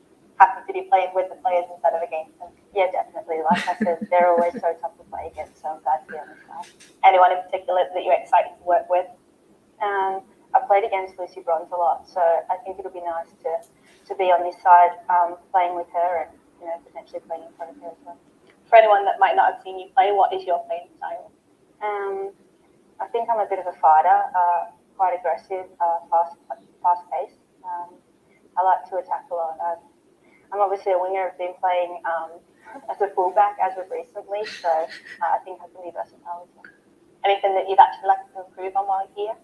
I think there's a lot of areas I'm still learning and willing to improve on. I spoke to Gareth, and he also said that to me. He said, there's areas of your game that we can help you improve. So as a player coming into this team, I want to continue developing and continue to grow. And you had a stint in America as well, good to experience a different culture and a different style of football, I guess. Yeah, definitely. I spent 5 odd years in America, so it's nice to be over here in England now. I do think the game is a little different over here, and I really enjoy playing in this league. What would you say has been your career highlight so far? Actually, just going to the Olympics. That I've just gotten back from there, but it was just such an incredible experience. We unfortunately went out earlier, than we would have liked. We would have liked to have gotten that bronze medal, but the overall experience was just incredible. Some special games in there and that journey as well. Yeah, definitely. Some really tough games. I think, we went in kind of as underdogs. We hadn't performed too well leading up to it. And then when we got there, we played really well, and we worked together so well, and we went quite fast. So it was great, and definitely something I remember for a long time. Playing the Champions League this season as well, is that something that was a big factor in your decision to join City? Yeah, definitely. I think as a footballer, that's kind of the pinnacle. You want to be playing in the Champions League. So for me, coming to a club like this who play in Champions League and who compete for trophies was definitely something that drew me to coming here. Where does your interest in football come from? I started playing when I was 8 because my older brother played. He doesn't play anymore, but I think when I was younger, I just wanted to do what he was doing, so that's how I got into it. Who would you say has been your biggest inspiration in your career? I would say my mum. She's been there for me through everything. I went through a pretty serious injury, and she was by my side through it all, and she's always there in the stands, whether I'm playing at home or playing overseas, supporting me, so definitely her. I know on that injury you said that you don't want it to be something that defines you and that you're particularly remembered for, but you must appreciate that there's a lot of strength that you've drawn from that, and does that make you the person, the player that you are today? Yeah, definitely. I think going through that injury shows my resilience, and I guess shows that I'm tough and can bounce back from things like that. I am not defined by that anymore, but it was something I went through, and I think something that has shaped me to who I am today. What's the best piece of advice you've ever received? There was a saying, "Don't look back, leave it all on the track," and I actually have the start of that quote tattooed on my foot. My mum used to say it to me all the time growing up when I was playing sport or doing different activities. So yeah, just don't look back, leave everything you can out there. Any other tattoos? I also have my Australian national team captain up tattooed on me. Yeah. What are you like off the pitch?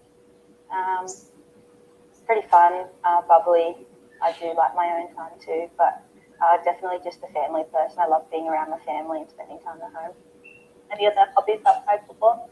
I'm studying to be a paramedic. Oh, incredible. What got you into that? Ever since I was little, I wanted to do that. So out of school, I started studying, and it's been a little bit challenging with playing overseas, but it's definitely something I'll get into when I finish football. What are your hopes for the coming season? I just want to perform well. I'm really looking forward to getting started playing in the league, but for me, definitely playing in the Champions League is really something I'm so looking forward to.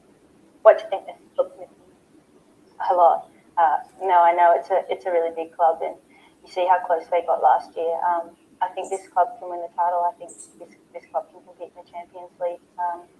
So I definitely think that we'll be up there, and I'm looking forward to being a part of that as well. Have any pre-match superstitions? I do. This is going to sound really silly, but I turn my socks inside out before I put them on, and I always put my left one on before my right. Where did that one come from? I honestly don't know. I'm so superstitious. Like if I eat a meal and then I play well, I think I need to eat that meal again. And I don't know why I've done that with my socks, but it's tough. Obviously, we've talked about the scrunchies as well. Tell us about that. The ribbon? Yeah, sorry, the ribbon, yeah. The ribbon I've worn basically my whole career. My grandma always matches my ribbon to my kids, so she's sent my new ones over for this season. So yeah, it's pretty cute. And lastly, the new season brings back the welcome return of fans to the stadium as well. Do you have a message for the City fans before you start? I'm just really looking forward to meeting them. I think last season was a little bit tough and challenging for everybody playing in those empty stadiums. So I think it'll bring a lot of drive, and I can't wait to meet them. Thank you. Congratulations, Bailey. Thanks very much. All right, Haley Rasso. Yo, super happy for Haley to join. You know I fuck with my Aussies heavy. Something immediate that stood out. Sharp, like right to the. That's just sharp. She.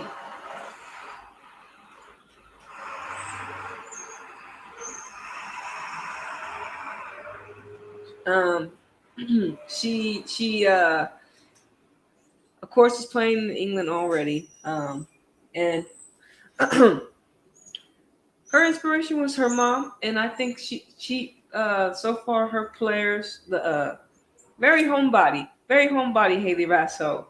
Her it's funny to listen to the different accents as well, but very homebody Haley Rasso. Very sharp, straight to the point. And that's kind of like her game. She's very aggressive, fast paced. Also, she talked about just her Olympic experience. That was her best experience, which was most recently And so I guess she's just ready to build upon that momentum. But thank you, Haley, for giving us, or thank you, Mama Haley, or Mama Rasso, for giving us that. What did she say? Don't leave it. Don't look back. Leave it at the track. So thank you for that, Mama Rasso. We're gonna remember that. The past is something we learn from, but not go back to. Right? We build upon what we have in the present moment. So thank you for that little gift and gem that she has carried with her into her career. And Haley just says she just wants to be her best. And I think City is a great place for her.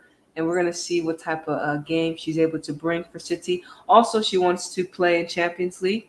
So that's great. That's great that a lot of players feel they can be very successful with City in Champions League in England. So, I mean, City are on the up and up, as you know. And we're super happy to have Haley Rasso here at City. So thank you. Welcome, Haley. And to throw it to another Aussie, and last but not least, we're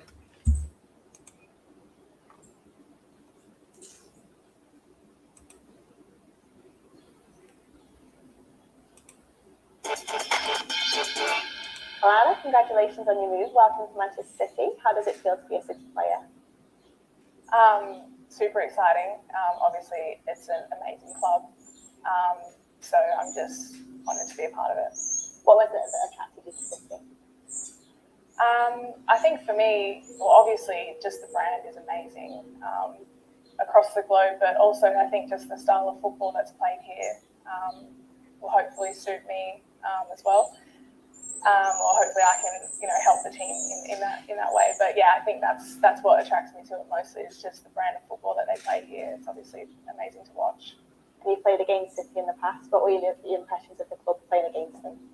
Just amazing technical players, obviously possess the ball really well, and I think obviously a lot of brilliant individuals that come together. Obviously there's amazing players here at the club, and just always so hard to break down, I think, and obviously to defend against, being a defender. So yeah, I'm excited to be a part of that.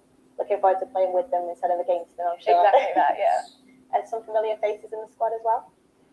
Yeah, I mean, I know a lot of the girls just through the football world. I haven't yet played with any of them, so for me that'll be a new experience. Obviously, getting to know new people as well. So yeah, I'm excited for the journey of getting to know them as people and players. What have been your first impressions of the club since you've been here? Oh, it's amazing. Obviously, it's amazing facilities behind you. I think from everyone that I've spoke to, just the constant theme was that the people here are amazing, and so far it's been well reflected. Everyone's been so welcoming and lovely. So yeah, I'm excited. And you joined off the back of a thrilling Olympic tournament. Talk us through that experience. Yeah, I mean, for us it was an amazing experience, and obviously we achieved history for our country. Unfortunately, knocking out GB on the way, but yeah, so that was obviously a really great moment for us. But we were slightly disappointed with the end, obviously missing out on a medal or having two chances at that and just falling short. So yeah, probably bittersweet is a good way to describe it. And a goal against GB as well. You're going to have some banter with the girls when everyone gets back. Yeah, as saying earlier, just obviously see how, I don't want to tread on anyone's toes, but yeah, obviously that was just a small part of that exciting game that people got to watch. So yeah, I might keep quiet on that to start, and then yeah, we'll see how it goes. For those who might not have seen you play, can you describe your playing style? I think for me, one of my strengths is my technical ability, and hopefully I can bring some composure. Starting the attack from the back. I think that's definitely one of my strengths, and I like to take free kicks is another one of my things. I know that there's already some amazing free kick takers here. So yeah, look, I'm just excited to share the field with them. And you think those qualities will tie in nicely with Gareth Taylor's style as well? Yeah, hopefully. I think, obviously, like I said, I've been attracted to the football that's played here, and so I'm just hoping that I can continue to grow and learn as a player, and bring some qualities of mine into, my own identity, I guess, into the team as well. Are there things that you're looking to improve on while you're here as well? Yeah, definitely. Always looking to grow my game and learn from the people and all of the players around me, my teammates, and obviously the coaches around me as well. I think for me, I've always enjoyed being on the ball. I think it's what I can do off the ball to improve as a defender. Naturally, I prefer, or I've always loved, playing in the midfield or being on the ball. And so being a defender was something that was sort of like, came over time. And so I want to continue to grow in those areas. What was it that sparked your interest in football? Definitely my older brother. He played, obviously from when I was born. I just grew up watching him play. And his favourite player was Steven Gerrard. And so, shock, so is mine. But yeah, so he was my idol growing up and definitely sparked that love for football for me. With that in mind, in terms of role models, you had a role model. How important for you is it to be a role model for the next generation? Yeah, I think that's obviously a huge role that comes with being an athlete, a professional athlete. And yeah, I think it's an honour to have that title for some people. I think it's exciting to be able to give back and to the younger generation or people watching. Because we were in their shoes at some point, and so it's obviously exciting to be able to and rewarding to be able to be a role model for them. So you've already got some experience of the WSL. Why is it you feel that this is the best place for you? I think the WSL has grown immensely over the past probably 4 or 5 years, but last year was a season where it brought a lot of big name players, and for me, I obviously want to be a part of the growth of women's football and to better my game, and I think this league is that for me. I've spent some time in the US, and I think I grew as a player there, but I was looking for a new challenge last season, and I'm excited to be able to continue my journey in the WSL.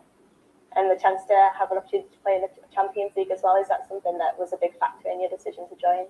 Yeah, definitely. I think obviously that's the pinnacle of sport outside of our sport outside of playing in a World Cup or an Olympics or for your country. So yeah, that's uncharted territory for me, but I'm really looking forward to being a part of it. And you signed the same week as Hayley Raso as well. That must be nice to have somewhat a familiar face around.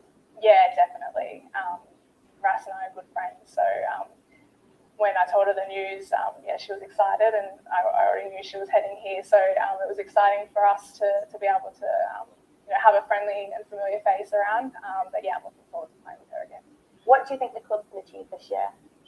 Well, hopefully just to continue to grow on the back of last season. I think the team and the club is capable of winning trophies, and so I'm excited to be a part of an amazing group, and hopefully winning is a big part of our season this year. In terms of your career overall, is there anything you'd love to look back on and say that you've achieved? Is there one big dream for you?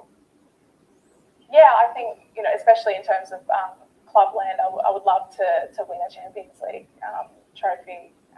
So yeah, and like I said, this team is very capable of that. So that would obviously be amazing. Do you have any pre-match superstitions? I have a couple. My main one is that I like to go at the back of the line for the warm-up. So there's nothing worse than someone joining their warm-up late, and I just have to let them know, sorry, you've got to go in front of me. But apart from that, nothing else. Do you have a fun fact about yourself? Fun fact. I used to be a high jumper when I was younger. There was kind of a bit of a fork in the road where it was like football or high jump. I chose football, so maybe that's also why I have back injuries, and so that's great. But yeah, probably that's a fun fact. Do you have a nickname? Usually go by Lance. That's the easiest thing. There's a few different ones that have flown around. I get AK sometimes, but Lance is probably the most common. AK. And the new season has the welcome return of fans back to stadiums as well. Are you looking forward to meeting the City fans, and do you have anything that you'd like to say to them? Yeah, definitely. I think, unfortunately, during my time here in England last year, we didn't really get to experience that either. So I've felt a lot of it through social media and even just watching from afar in the past. I've seen the passion behind the fans, and I'm really excited to be able to play in front of them and hopefully, bring something that they like. And yeah, just hopefully we can have some success and play a brand of football that they enjoy. Well, thank you very much, and congratulations again. We're looking forward to seeing you play. All right, Alana Kennedy. I like the 8K or Lons. I'd probably call her 8K. But yeah, welcome, Alana Kennedy. We're happy to have you. Shout out to the Aussies, as you all know.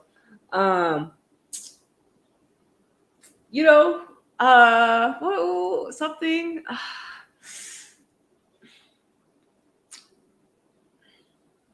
That stood out to your girl when it came to Miss Kennedy. I didn't know.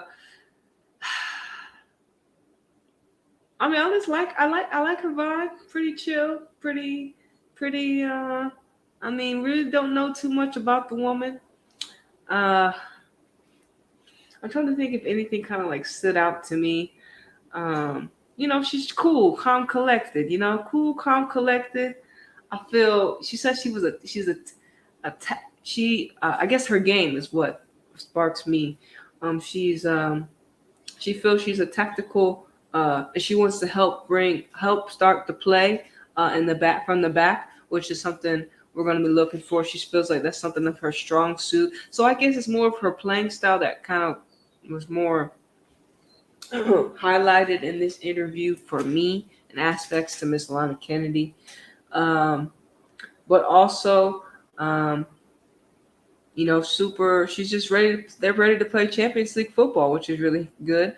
And I'm really happy for her to sign with City, and hopefully she can help City, bring home a Champions League and, the FAWSL, dethrone Chelsea. You know what I'm saying? We'll see. And see what else they can pick up along the way. All right. So shout out, thank you. Welcome, Alana Kennedy. We'll see. I'm not too sure. I don't know if she might be starting in the lineup. We'll see. She may be partnered with Steph to start the season, so it wouldn't like surprise me. We know Lucy Bronze and Ellen White are hurt, so they won't be in.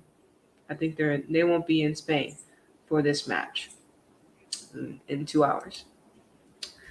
But yes, everyone, this was really great. I felt really good. I feel we tapped into some of this upcoming City superstars, hopefully, and then ones to come. Something that they're all excited to see.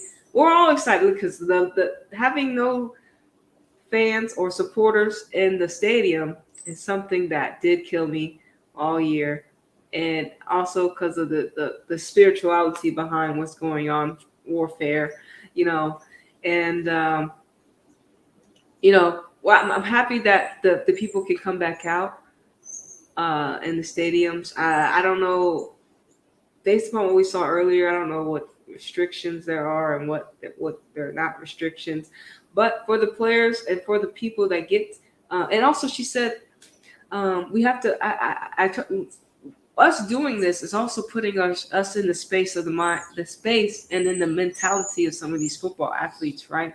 And so their reflection of themselves, also they want to experience meeting, your girl Anita Flying High. You know what I'm saying? They want to meet us too. You know what I'm saying? They're like, wow, because we're interesting just like they're interesting, right? And so I think that's an experience that they got robbed of as well as we got robbed of seeing them too. Especially they had Champions League with no fucking people in them. We had Olympics with no people in them. Ridiculous, right? Ridiculous. Because, they call it in like, we are the 12th man. We are the 12th woman in the stadiums with the ladies. We bring energy. We bring boos and cheers. And we bring our best selves, our lower selves when we go to these experiences, meaning a football stadium, right? Either it can be, we've seen things be high vibrational and low vibrational based upon certain games that we participate in. My experience so far, just going to the football games here in San Antonio, I mean, I had a great experience so far, you know what I'm saying? And especially when it came to the Club America and San Antonio side, San Antonio Athenian side, I had a great experience with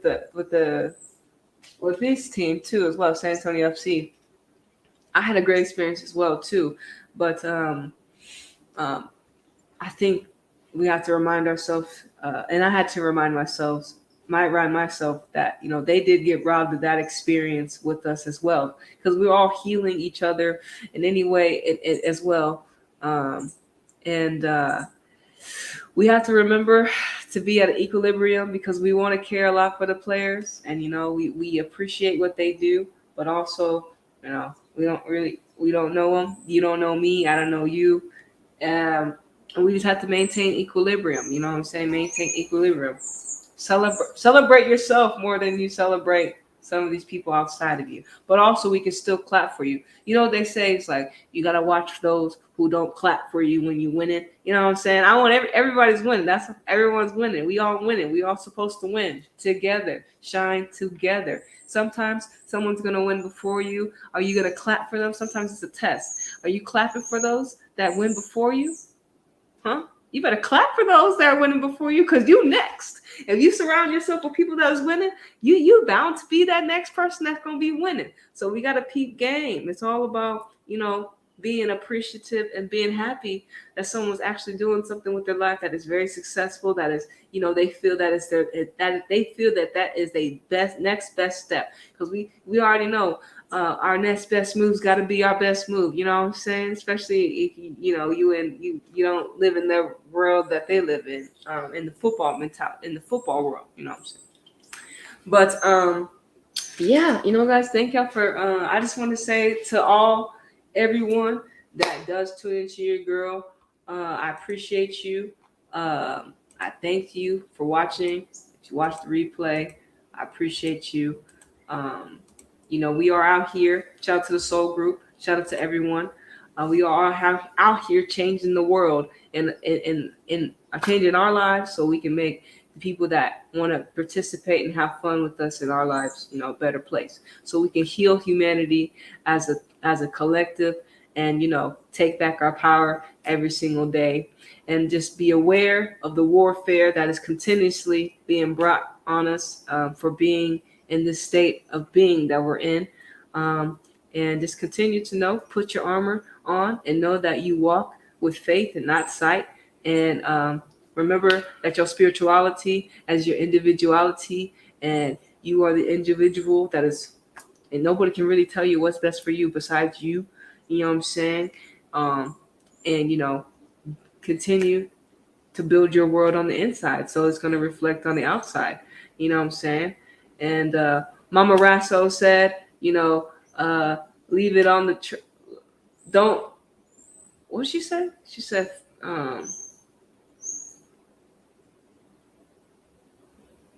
something. I forgot what she said, y'all. Y'all can replay. But yeah, but I will tell you my affirmation. I'm remembering my footprints in the sand. So as I continue to remember myself, you know, your girl is going to remember herself and bring out more things. Also, stay up, stay well, stay grateful. Gratitude is the attitude. Remember, we're immortal spiritual beings having a temporary human experience. So you better go out there and experience your fucking life to the best of your ability. And thank you for tuning in to Anita's Joint, #extendAJoint, where every day is payday, baby. It's your girl, Anita Flying High, and I'm flying up out this third dimensional reality. And I'll catch y'all in a little bit for this watch along, esoteric football watch along, when City take on Real Madrid. If you're in the Discord, you're in the Discord. If you're not, it's okay. Hey, it is what it is. Yeah, so peace out.